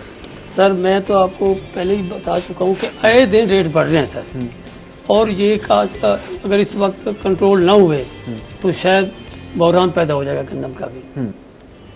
तो गंदम के हवाले से नेक्स्ट जो हम कहते हैं कि वो जो काश्त होगी उसमें हमें वो ज़्यादा नहीं मिलेगी। सर देखिए, काश्त का बेचारे के पास पैसा नहीं है सर, अगर पैसा नहीं होगा तो खादें किस तरह इस्तेमाल करेगा? फास्फोर के बगैर सर गंदम नहीं होती, गंदम की पैदावार नहीं बढ़ेगी। हम एक एकड़ की बात करें तो कितनी खादें कितनी चाहिए होंगी और उस हवाले से उसके जो रेट हैं वो आमदन कितनी उसमें? सर जो गवर्नमेंट हमारा जो महकमा है वो करता है, वो कहता है 2 बोरियां DAP की इस्तेमाल करें, 1 बोरी पोटाश की इस्तेमाल करें और 2 बोरी यूरिया की इस्तेमाल करें। उसके ऊपर स्प्रे भी होनी है सर। 3 एकड़ पे? जी, 3 एकड़ की बात कर। ठीक है। तो इससे तो सर अखराजात बहुत बढ़ जाते हैं। और जो रेट मार्केट में आया है खादों का, उसके अलावा बीजों का, तो काफी ज्यादा है। जी। अच्छा, बीज के हवाले से हम बात करते हैं, वो जब महकमा ज़राअत वाले भी आते हैं या यूनिवर्सिटी वाले भी लोग भी हमारे पास आते हैं, वो कहते हैं हमारे पास फलां बीज मौजूद है, किसानों को क्यों नहीं मिलता? किसान हम खुद भी फार्मर हैं, तो किसान तो ये कहते नजर आता है कि अच्छे बीज तो मौजूद ही नहीं है, वो खुद ही काश्त करता है, उसमें से कोई अच्छा दाना है उसको निकाल के दोबारा वही काश्त करता है। तो ये बीजों का इंतखाब है और जो बीजों के हवाले से अवेयरनेस है, ये कितनी लाजमी है? सर ये मैं कहता हूँ बहुत जरूरी है। सबसे जरूरी जो है ना काश्तकार के लिए वो बीज है, बीज बड़ी अहम चीज है। ये जनाब हमारे रिसर्च इदारों के पास होता है। रिसर्च वाले क्या करते हैं, वो पहले अपनी कंपनियों को और बाहर देते हैं सर। काश्तकार को तो सर बड़ी मुश्किल से बाद में मिलता है, जब वो वैरायटी बाद आ जाती है सर। तो अच्छा अगर बीज हो तो इससे भी बड़ा। महकमे ज़राअत का रवैया कैसा है? महकमा ज़राअत का रवैया ठीक है, इतना वो नहीं है, लेकिन वो अपनी काविश कर रहे हैं, लेकिन सर इम्प्लीमेंट नहीं हो रहा है। इम्प्लीमेंट नहीं हो रहा, इम्प्लीमेंट नहीं हो रहा, जिस वजह से मसाइल का सामना है। तो हमारे यहाँ तो लाखों किसान हैं, तो लाखों किसानों को डील करने के लिए, उनको अवेयरनेस के लिए, आगाही के लिए महकमे उस तरह से फाल नहीं है जितना कि होना चाहिए, उतने नहीं हो रहे। उस वजह से तो बिजली का कितना इफेक्ट है? बिजली कीमतों में आज रोज बिजली की कीमतें सर बहुत बढ़ गई हैं। हाँ। तो ये भी, और उस पर टैक्स सर बहुत है। इस वक्त जो सबसे ज्यादा मसला टैक्स बहुत लगा है। वो हुकूमत तो कहती है हमने ज़राअत पे टैक्स नहीं लगाया, FBR वगैरह वहाँ से इतने ज्यादा नहीं है, तो टैक्सेस बिजली के उसमें रेट्स में ज्यादा है सर। उसमें भी ज्यादा कर दिए हैं, और उसमें जनाब हमारे ऊपर अगर लाख में बिल है तो 30-35 हज़ार पे उसको और टैक्स लगा देते हैं। और जिससे कि हाँ जी, वो चीजें पे मेंटेन करना मुश्किल है किसान के लिए। डीजल वैसे महंगा हो गया सर, उसके बाद बिजली के रेट बढ़ गए हैं सर, तो हर चीज का रेट सर बढ़ गया है, कोई कंट्रोल नहीं है सर। जिसकी वजह से मैं समझता हूँ कि एक बहुत बड़ा महंगाई का एक बहुत बड़ा फ्लड आ गया, एक बड़ा पंप गिरा दिया गया। ये सारे कुछ तो मसाइल चल रहे हैं। अगर हम बात करें कि अब किसी के पास इन्वेस्टमेंट कम है और वो ऐसी फसल काश्त करना चाहता है जिससे वो उसको ज्यादा नताइज मिले। हमारे किसान का ये भी प्रॉब्लम है कि हम कहते हैं गिनी चुनी फसलें हम काश्त करते हैं, वही रिपीट हो जाती हैं। तो इस बारे में क्या कहना चाहेंगे? कौन सी फसलों का इंतखाब करना चाहिए जिससे किसान को फायदा हो सकता है इनकम में? काश्तकार इस वक्त तो गंदम में फायदा हो सकता है। अगर गंदम का रेट गवर्नमेंट अगर प्राइस बढ़ा देती है तो उससे कोई फायदा हो सकता है। इस तरह खुद काश्तकार भी सोच रहा है कि मैं अच्छी से अच्छी फसल लगाऊं जिसमें मुझे मुनाफा ज्यादा हो, तो कोशिश तो कर रहे हैं काश्तकार की तरह। लेकिन उसके लिए वही बात है कि चीजें होंगी, उसके पास उसके पास सर देखिए, उसको पास अगर सपोर्ट करोगे तो वो बेचारा खड़ा होगा। हाँ। हमारा आपको बता रहे हैं कि 95% छोटा फार्मर है, उसके पास बेचारे की इतनी वो सकत नहीं है कि वो अपने पैरों पर खड़ा हो। गवर्नमेंट की सब्सिडी तो अभी तक नाकाम है। जरिए बैंक भी बने थे, वहाँ से कर्जे मिलते थे, वहाँ मिल रहे हैं या? सर जराई बैंक वाले कर्जे भी न होने के बराबर है सर। उनका सर जो ना आपको पता है सर परसेंटेज बहुत ज्यादा है सर, जो कि काश्तकार नहीं हो कर सकता बेचारा। तो वो अफोर्ड किसान ही कर सकता। नाज़रीन, जिस तरह जान रहे हैं इस हवाले से हुकूमत की जानिब से तो बात करते हैं, वो कहते हैं कि हमने सबसे ज्यादा सब्सिडी दे दी, और आप शायद मौजूद होंगे जब प्राइम मिनिस्टर ने कहा मुल्तान में कितने अरब रुपए का डायरेक्ट फायदा हमें पहुंचा दिया किसानों को। सर मैं समझता हूं कि इस वक्त तक खादों के कोई सब्सिडी नहीं मिली। मैं बड़े वसूख से और बड़ी यकीनी बात कह रहा हूँ, ठीक है जी। ये आए दिन जी हम ये कर रहे हैं, वो कुछ भी नहीं हो रहा था। इस हवाले से जो किसान है वो मुतमईन नजर नहीं आ रहे, और यही कहते नजर आते हैं कि अगर हम चाहते हैं कि हमारे यहाँ इन फ्यूचर नेक्स्ट उसमें क्रॉप्स में जो है वो गंदम का बुरहान ना हो, तो इस हवाले से जो खादें हैं, उसके अलावा जो दीगर चीजें स्प्रे हैं, उनकी कीमतों को मुस्तहकम करना होगा।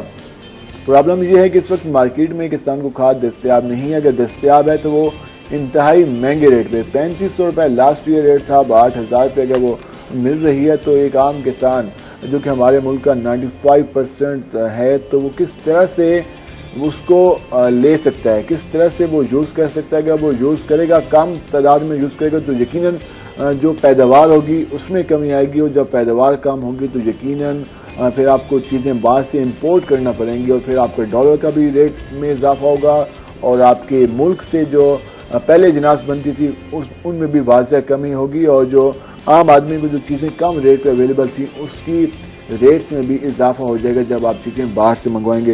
तो इस सवाल से हुकूमत को फोकस करना होगा, पॉलिसी को बेहतर बनाना होगा, लेकिन अभी तक बदकिस्मती से इस पर मुकम्मल पॉलिसी नजर नहीं आ रही है। और जो हुकूमत बात करती थी नजर आती थी किसान कार्ड की, किसान कार्ड के वजह से भी कुछ नहीं हो सका। मैं जनाब को इस वक्त कोई कार्ड बन रहे हैं, कार्ड बन रहे हैं, कार्ड बन रहे हैं सर, ठीक है, लेकिन सर उसके ऊपर सर इम्प्लीमेंट तो नहीं हुआ।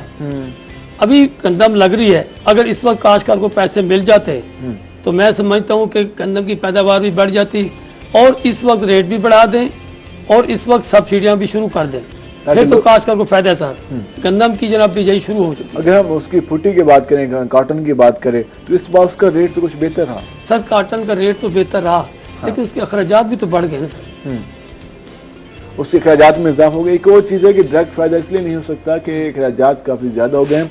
हम मजीद बात करेंगे और उसके बाद हम आएंगे डेंगू के हवाले से, जो एहतियात के हवाले से भी हमने बात की थी, अब खुराक के हवाले से भी बात करेंगे और उसके साथ साथ हम मुख्तलिफ फसलों के हवाले से बात करेंगे। हमारे साथ रहेगा, मिलते हैं एक शॉर्ट ब्रेक के बाद।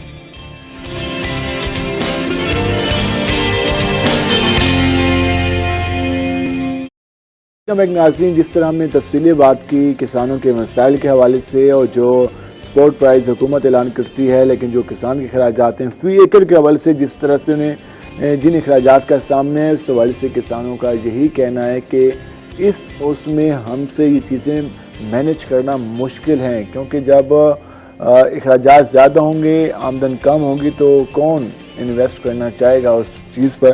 तो यकीनन इस हवाले से हुकूमत के हवाले से हमने पॉलिसियों पे फोकस करना होगा। हमने तफसीली बात की। सेकंड, हम डेंगू के हवाले से बात करें तो इसमें हमने खुराक का क्या इस्तेमाल करना है। एहतियात के हवाले से तो हमने बात की कि एहतियात कैसे करनी है, सिम्टम्स की बात की। खुराक के हवाले से बात कर लेते हैं। डॉक्टर साहब, जो प्रॉब्लम चल रहा है इसमें खुराक का इस्तेमाल, क्योंकि कुछ चीज़ों की आगाही नहीं है, लोग घर बैठ के कहते हैं यार ये चीज़ खा लें, ये चीज़ खा लें, तो खुराक का इस्तेमाल क्या करना है? बेसिकली आपने हेल्दी चीज़ें खानी है और हर ऐसी चीज़ें खानी है जिनसे सारे विटामिन मौजूद हों। चुनाचे आप फ्रेश फ्रूट्स लेंगे जिनमें विटामिन सी हो, उसके बाद आप कुछ देर फ्रूट्स की बात करें, लोग कहते हैं अगर हम ऑरेंज वगैरह खाएं तो गला खराब हो जाता है, तो ये प्रॉब्लम भी है। तो मेरा ख्याल है फ्रूट से आमतौर पर गला खराब तो नहीं होता। अगर वो खट्टे फ्रूट खाएं जो सही उस कंडीशन में ना हो, उससे तो खैर हो सकता है, लेकिन जो हेल्दी फ्रूट्स हैं, जो सीज़न के फ्रूट्स हैं, उनके खाने से, जैसे अब माल्टी या किनू का सीज़न आ रहा है, ये जैसे दूसरे फ्रूट्स हैं, सेब आजकल है, केले आजकल हैं, तो ये सारी जो चीज़ें, उनकी कीमतें भी काफ़ी कम है। कीमतें भी इस दफ़ा काफ़ी कम हैं, तो उनसे हम आपको मुख्तलिफ विटामिन मिलते हैं। इसमें जो बेसिकली हमें विटामिन सी की ज़्यादा ज़रूरत है। चुनांचे विटामिन सी आप इन फ्रूट से ले सकते हैं। आप कुछ सप्लीमेंट्स भी यूज़ कर सकते हैं, कुछ मल्टीविटामिन की टेबलेट्स भी ले सकते हैं। फिर अगर आप आजकल जैसा मौसम है, अगर आप कुछ देर धूप में रहें 10-15 मिनट के लिए, तो आपको काफी लाजमी है, विटामिन डी मिलता है। वो भी आपकी इम्यूनिटी के लिए बहुत ज़रूरी है। चुनांचे जो पपीता, फर्ज किया पपीता है एक, उसके खाने से भी काफी सारी चीजें मिलती है जो डेंगू में खास तौर पे मुफीद है। डेंगू के लिए बेस्ट है। जी बेस्ट है। तो ये केले खाने से आपको डेंगू में ड्यूरिंग अपने इलाज चीजें इस्तेमाल करनी है, उससे पहले आप इसी सीजन में शुरू कर दें। वैसे तो आपकी एक रूटीन होनी चाहिए कि हर सीजन में आप फ्रूट्स लाजमी लें, ठीक है, लेकिन लेकिन जब ये डेंगू का सीजन आता है, इसमें ये फ्रूट्स खास तौर पे लें ताकि आपके विटामिन आपको मिलें, आपकी इम्यूनिटी डेवलप हो, क्योंकि डेंगू का इलाज कोई नहीं है, सिम्टोमेटिक ट्रीटमेंट है। ठीक है, तो जब आप ये विटामिन लेंगे, आपकी मुदाफियत बढ़ेगी, आपको इन्फेक्शन खतरा कम होगा। कितने दिन में जो इलाज शुरू होता है, तो कितने दिन में इंसान सेहतयाब हो जाता है? पहले तो किसी को आमतौर पे लोगों को अंदाजा नहीं होता ना, सिंपल फ्लू हुआ या जिस्म में दर्द होना शुरू हो गया, तो उसके बाद बाज़ दफ़ा किसी को वॉमिटिंग शुरू हो गई या किसी को शिवरिंग शुरू हो गई, फिर वो डॉक्टर के पास जाते हैं और फिर प्रॉपर ट्रीटमेंट इसका उस वजह हम इसको डायग्नोज करते हैं। अच्छा, डायग्नोज हो गया, इलाज हो गया, उसके बाद डिस्चार्ज रिकवर भी करेगी, लेकिन उसके बाद लाजमी बात जो उसके असरात हैं तो बॉडी काफ़ी वीक हो जाती है, तो वापस आने के लिए कौन कौन सी खुराक का इस्तेमाल लाजमी? आप ये देखें ना कि अगर आप वीकनेस आपको किसी भी डिजीज से होती है, अगर आप उसको डाइट से पूरा करेंगे तो वो पूरी हो जाती है आमतौर पे। तो आप अपनी कैलोरीज जो हैं वो आप पूरी उसका इंटेक पूरा लें, आप सारे फ्रूट्स लें, आप सब्जियां लें, आप गोश्त इस्तेमाल करें, आप दूध इस्तेमाल करें, सारी चीज़ें आप यूज़ कर सकते हैं। इन सारी चीज़ों से आपको माइक्रो न्यूट्रिएंट्स और दूसरी चीज़ें विटामिन जो सारे हैं वो आपको मिलते हैं। चुनांचे ये सारी चीज़ें आपकी मुदाफ़ियत को बेहतर करती हैं और आपकी हीलिंग वाला जो आपका एक टाइम होता है, रिकवरी का जो पीरियड होता है, उसको ये कम करती हैं, वो जल्दी रिकवर होता है। फ्रूट्स की बात कर रहे हैं, अगर हम खाने पीने की बात करें, फिश की इस बात, तो ये कितनी लाजमी है जिसका इस्तेमाल? किस फिश का इस्तेमाल? हाँ, फिश हो गया, उसके अलावा मीट हो आपको गया। ये बेसिकली ये प्रोटीन्स का बड़ा अच्छा एक सोर्स है, हाई लोग क्वालिटी सूप का इस्तेमाल कर रहे प्रोटीन होते हैं। है। लोग सूप लें, क्योंकि फ्लू जिस किस्म का भी हो, चाहे वो डेंगू की वजह से हो चाहे दूसरी वजह से हो, उसमें सूप्स लाजमी लेने चाहिए। तो बेसिकली सूप इस्तेमाल करें, आप गोश्त लें, आप मटन लें, आप बीफ लें, आप फिश लें, कोई भी लें, आपको प्रोटीन्स भी चाहिए, क्योंकि प्रोटीन से आपकी इम्यूनिटी ज़्यादा अच्छी डेवलप होती है। चुनाचे हर चीज़ जो आपकी डाइट में होनी चाहिए वो मौजूद हो। अच्छा, इसमें बच्चों की अगर हम बात करें, बुजुर्गों की बात करें, इन दो अफराद की जो इम्यूनिटी होती है वो काफ़ी वीक होती है, उनका मुतासर होने का खदशा ज़्यादा होता है। अगर खुदा न खास्ता वो मुतासर हो तो रिकवरी भी बुजुर्गों की स्पेशली काफ़ी देर से होती है। तो उनके लिए क्या करना चाहिए? उनके लिए खुराक आप प्रॉपर दें, उनके लिए मेडिकेशन आप प्रॉपर दें, उनके लिए वाइटामिन प्रॉपर दें। अगर फर्ज के इन्फेक्शन होता है तो प्रॉपर ट्रीटमेंट कराएं, उनको टेस्ट कराएं। उनके बाद जिस किस्म की चीज़ की ज़रूरत हो, वाइटामिन की, बुखार कम करने वाली दवाइयों की, वो सब इस्तेमाल करें। क्योंकि बेसिकली इसको ब्रेक बोन फीवर भी कहते हैं बाद लोग ना, डेंगू को। तो इसमें सारे जिस्म की हड्डियों में दर्द होता है। तो चुनाचे अगर जिस्म में दर्द है उसके लिए कुछ मेडिसिन इस्तेमाल करें ताकि ये सारी सिम्टम्स उनको कम हो। अगर मलेरिया हो जाए, मतलब कि डेंगू के हवाले से हम बात करेंगे, मलेरिया, तो उसके लिए भी ये चीज़ें डाइट में बेसिकली डाइट, मलेरिया हो या चाहे डेंगू हो या चाहे कोई और इन्फेक्शन हो, उसमें डाइट की बड़ी इंपॉर्टेंस है। और डाइट आपको प्रॉपर लेनी चाहिए जिससे आप उसके खिलाफ एक ज़्यादा अच्छी तरह रिकवर हो सकते हैं और आपको उसका इन्फेक्शन का खतरा कम से कम रहता है। अच्छा, मौसम जैसे चेंज हुए तो मौसमी फ्लू वगैरह भी काफ़ी ज़्यादा हो गया। बिल्कुल। अब बच्चे इतने ज़्यादा मुतासर हैं कि जिस घर में जाओ तो बच्चे बेचारे फ्लू का, खांसी का शिकार नजर आते हैं। तो इससे एक तो बचा कैसे जा सकता है, और क्या ये लाजमी है कि हर बंदे ने जब भी मौसम चेंज होगा इसका शिकार होना है? नहीं, ज़रूरी नहीं कि हर आदमी जिसकी मुदाफ़त अच्छी वो शिकार नहीं होगा। दूसरी बात है कि जो कोरोना हमारे मतलब शुरू हुआ है 2-3 साल से, तो इसमें जो हमने मास्क पहनने शुरू किए उससे ये फ्लू की कंडीशंस जो हैं बहुत ही कम हो गई। और जिसको साल में 2-3 दफ़ा फ्लू होता था अब उसको तकरीबन नहीं हो रहा। तो चुनाचे मास्क खासतौर पर कोरोना से बचाता है, फ्लू से बचाता है, और इस तरह के आपको मट्टी की एलर्जी से बचाता है। हालांकि जाहिर तौर पर आप कहते हैं हर वक्त मास्क क्या पहनना, हर वक्त ना पहने, लेकिन जब भी आप पब्लिक प्लेस में जाएं, जब भी आपका लोगों के साथ आपका मिलना जुलना हो तो मास्क इस्तेमाल करें, तो आप फ्लू से भी बच सकते हैं। जो आज हर तीसरे बंदे को देखते हैं कि वो परेशान दिखाई देता है, वो मेडिसिन, अच्छा एक चीज़ जो है कि हम मेडिकल स्टोर भी जाते हैं या फ्लू की 2 मेडिसिन दे दो, ये जो एक बनी हुई चीज़, हमारे मुल्क में मेडिसिन के ऊपर कंट्रोल नहीं है। मतलब कोई भी आपको मेडिसिन चाहिए, आप मेडिकल हॉल पे चले जाएं, एक तो वो खुद प्रिस्क्रिप्शन देनी शुरू कर देगा, दूसरा आप उसको कहें मुझे नींद की गोली चाहिए, वो नींद की दे देगा, मुझे फलां चीज़ की गोली चाहिए, वो अपनी मर्जी से जो भी उसको पता नहीं, उसने बेचना है सिर्फ। बहुत ज़्यादा खतरनाक है। ये तरक्की याफ्ता मुल्कों में ऐसे नहीं होता, वहाँ कंसेप्ट ही नहीं है, वहाँ कंसेप्ट ही नहीं है बगैर प्रिस्क्रिप्शन के मेडिसिन देने का।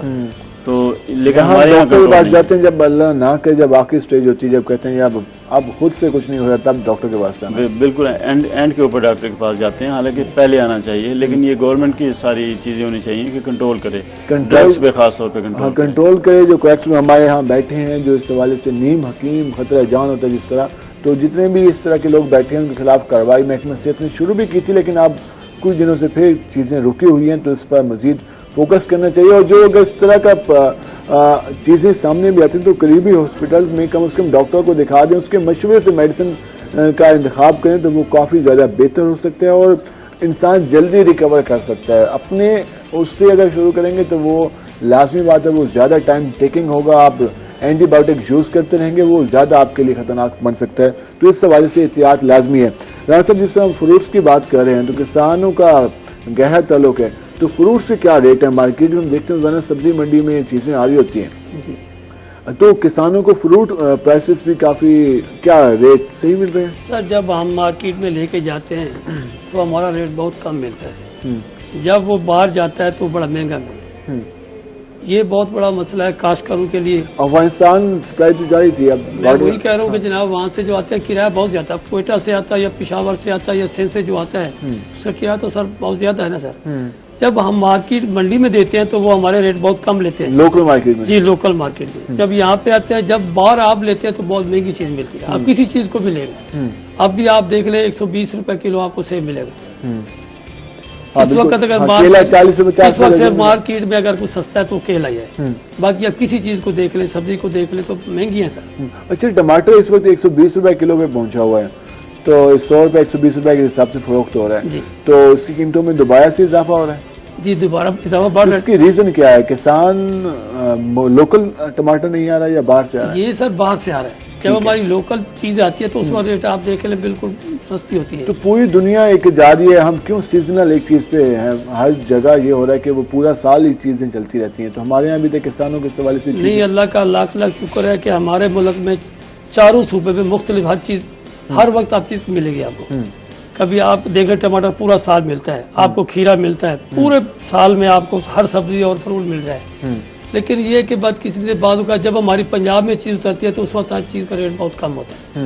आजकल आप बलूचिस्तान का आ रहा है तो उसका रेट महंगा है।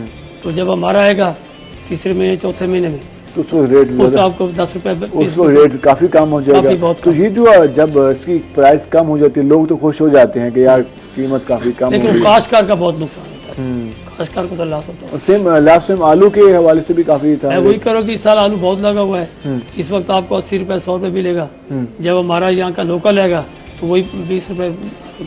तो उसमें क्या डिमांड क्या कहते हैं? क्या स्पोर्ट प्राइस होनी चाहिए किसी एक फिक्स? मैं जो समझता हूँ एक चीज की सपोर्ट होनी चाहिए, मुकर्रर होनी चाहिए।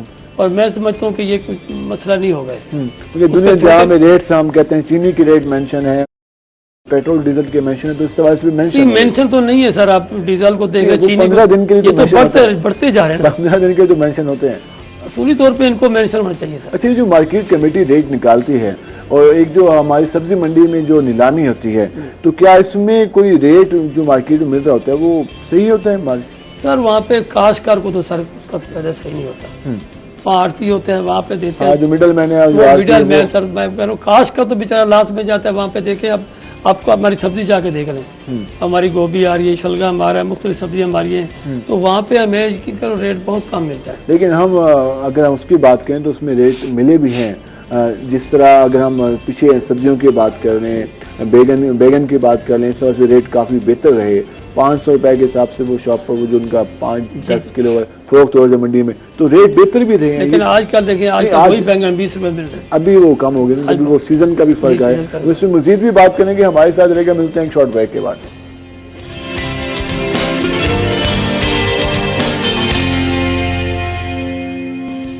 वेलकम बैक नाज़रीन। जिस तरह हम ब्रेक से जाने से पहले तफसीली बात कर रहे थे, हमने बात की सब्जियों के हवाले से, फ्रूट्स के हवाले से, किसानों को जो मसाइल का सामना है, रेट्स के हवाले से हमने तफसीली बात की। और गिला वैसे बजा भी है कि हम भी अक्सर औक़ात देखते हैं कि मंडी में जब भी फ्रूट लाया जाता है, जब भी लोकल पैदावार शुरू हो जाती है, मकामी जब चीज़ें आती हैं, तो उसके बाद रेट काफ़ी ज़्यादा डाउन हो जाता है। और बाज़ का तो हमने ये देखा है कि किसान ये कहते नजर आता है कि यार मुझे तो अब मंडी तक पहुंचाने के पैसे भी पूरे नहीं हो रहे। तो इस सूरत हाल में वो किस तरह से लेके चले। और हमने सेकंड बात की डेंगू के हवाले से, बात की मौसमी फ्लू के हवाले से बात की। इस पर हम मजीद बात करेंगे। डॉक्टर साहब, एक इन्फ्लुएंजा का आगाज हुआ था, शुक्र अल्हम्दुलिल्लाह कि उसमें काफी कमी आई है और इन्फ्लुएंजा के हवाले से वैक्सीन भी आई थी।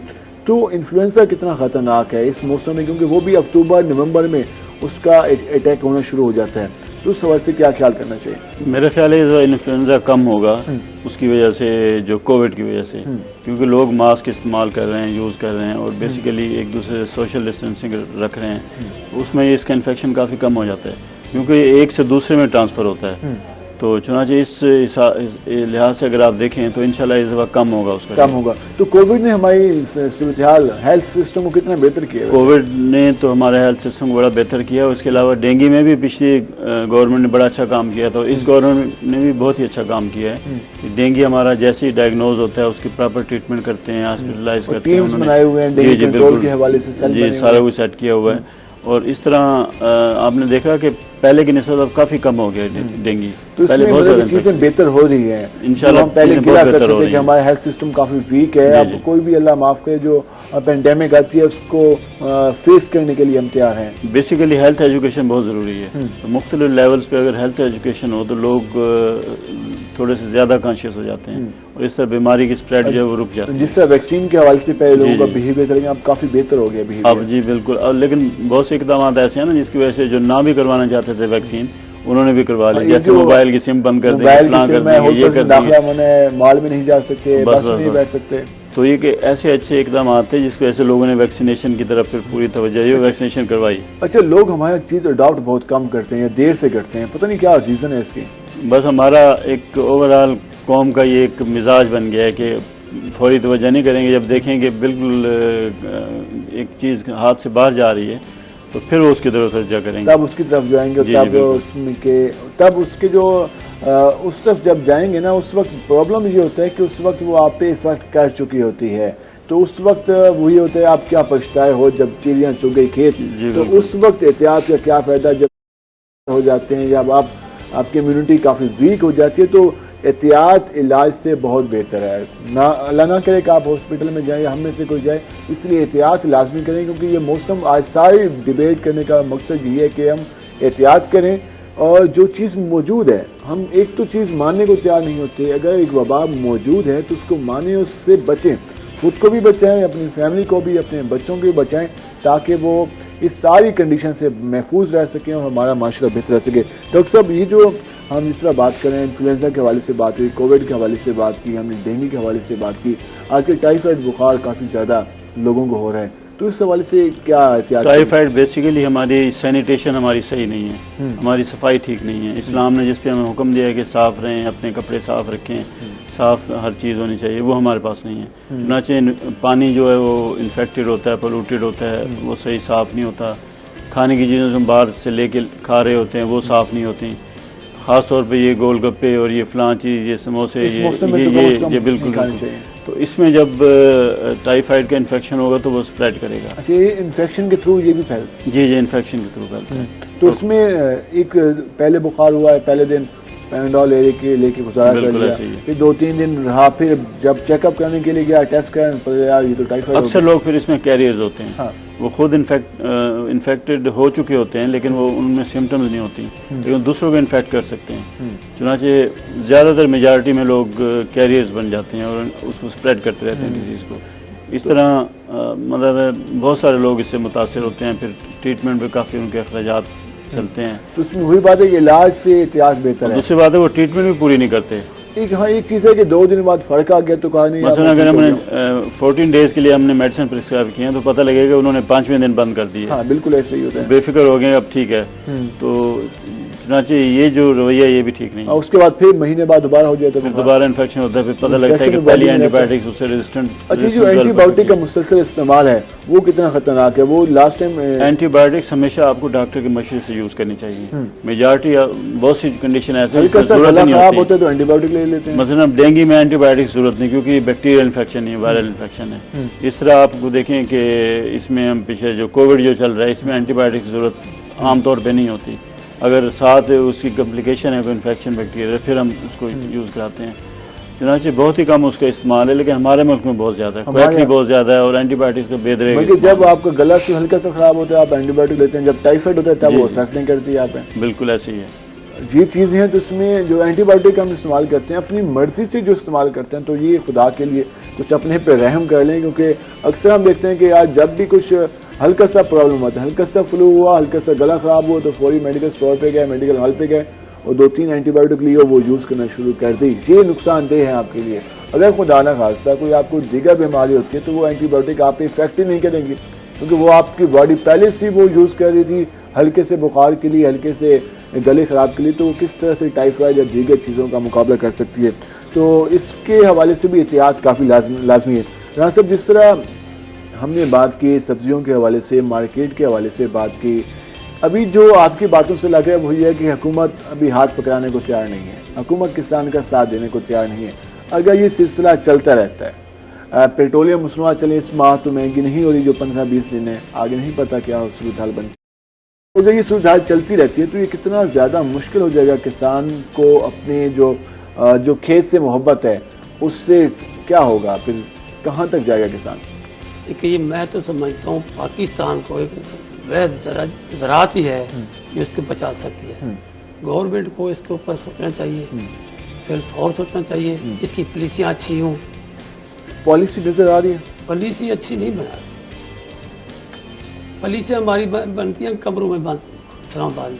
ठीक है, उसमें कोई उसका किसान से कोई नहीं होता, उसका किसान से कोई ताल्लुक भी नहीं होता। मैं वही कह रहा हूँ, हमें तो वहाँ पे नुमाइंदगी के लिए बुलाते हैं, अगर बुलाते तो इम्प्लीमेंट ही नहीं करते। हमने बहुत जगह पे अपने डॉक्टर बताए हैं, लेकिन उसको इम्प्लीमेंट नहीं होता। हमारे हमसाया मुल्क का जो भारत की किसान है और हम अपने किसानों को देखते हैं, कितना फर्क महसूस होता है। देखो वहाँ के DAP को देख लें सर, वहाँ बिजली फ्री है, यहाँ पे देख लें सर, और हमारा, मैं समझता हूँ हमारा काश्तकार बहुत मेहनती है अल्हम्दुलिल्लाह, बहुत पोटेंशियल है, पैदा कर सकते हैं, हर चीज पैदा कर सकते हैं। लेकिन मसला वही है कि चीजें टाइम पे मुनासिब रेट पे मिले तो। अब इस वक्त बहुत जरूरी था कि इस वक्त सेल्फ फॉर रेट को वो करते सर।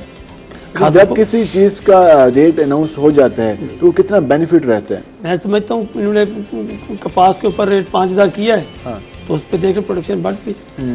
लेकिन कपास की प्रोडक्शन बहुत कम हो गई थी, इस बार तो मजबूरी में किया। क्योंकि मजबूरी में किया ना, हाँ। अगर किया है तो उसकी प्रोडक्शन बढ़ी और मुल्क को फायदा भी तो हुआ है ना सर। जरूर बादल में तो बहुत फायदा हुआ है ना। अगर हम गन्ने की बात करें तो किसान का आजकल रुझान गन्ने की तरफ है या कम हुआ है? गन्ने की तरफ ज्यादा है, उसका रेट अच्छा मिल रहा है। खासकर को सर जहाँ पे फायदा होगा तो उसमें फायदा। तो एक जो गिला आता था कि वो फैक्ट्री मालकान जो हैं वो सारा दिन वो ट्रालियां बाहर खड़ी रखते हैं, उसके बाद वो।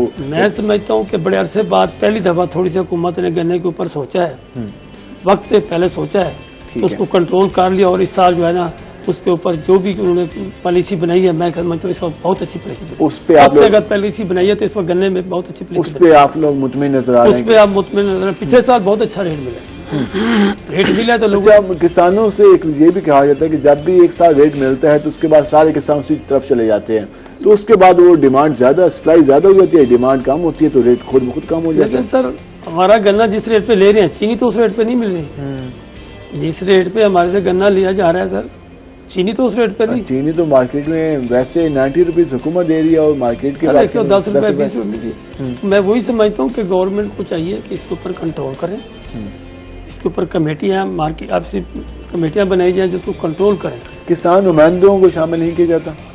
छोटे नुमाइंदों को नहीं किया जाता, क्योंकि जो आम रूटीन में जो काम कर होते हैं, फील्ड में नजर आ रहे हैं, जिन जो मसाइल का सामना होता है उनको नहीं किया जाता। नहीं किया। जिनके पास वैसे पहले से इन्वेस्टमेंट, उन्हें क्या मसला है, उन्हें क्या? जिन पे ज़राअत से ताल्लुक ही नहीं है सर, वो हमारे जनाब नुमाइंदगी बात करते हैं, तो फिर क्या फायदा उन्हें? उसको पता है ना, जो सर मैं अल्हम्दुलिल्लाह सारा काम खुद करता हूँ, मुझे पता है कि क्या होना है, क्या करना है।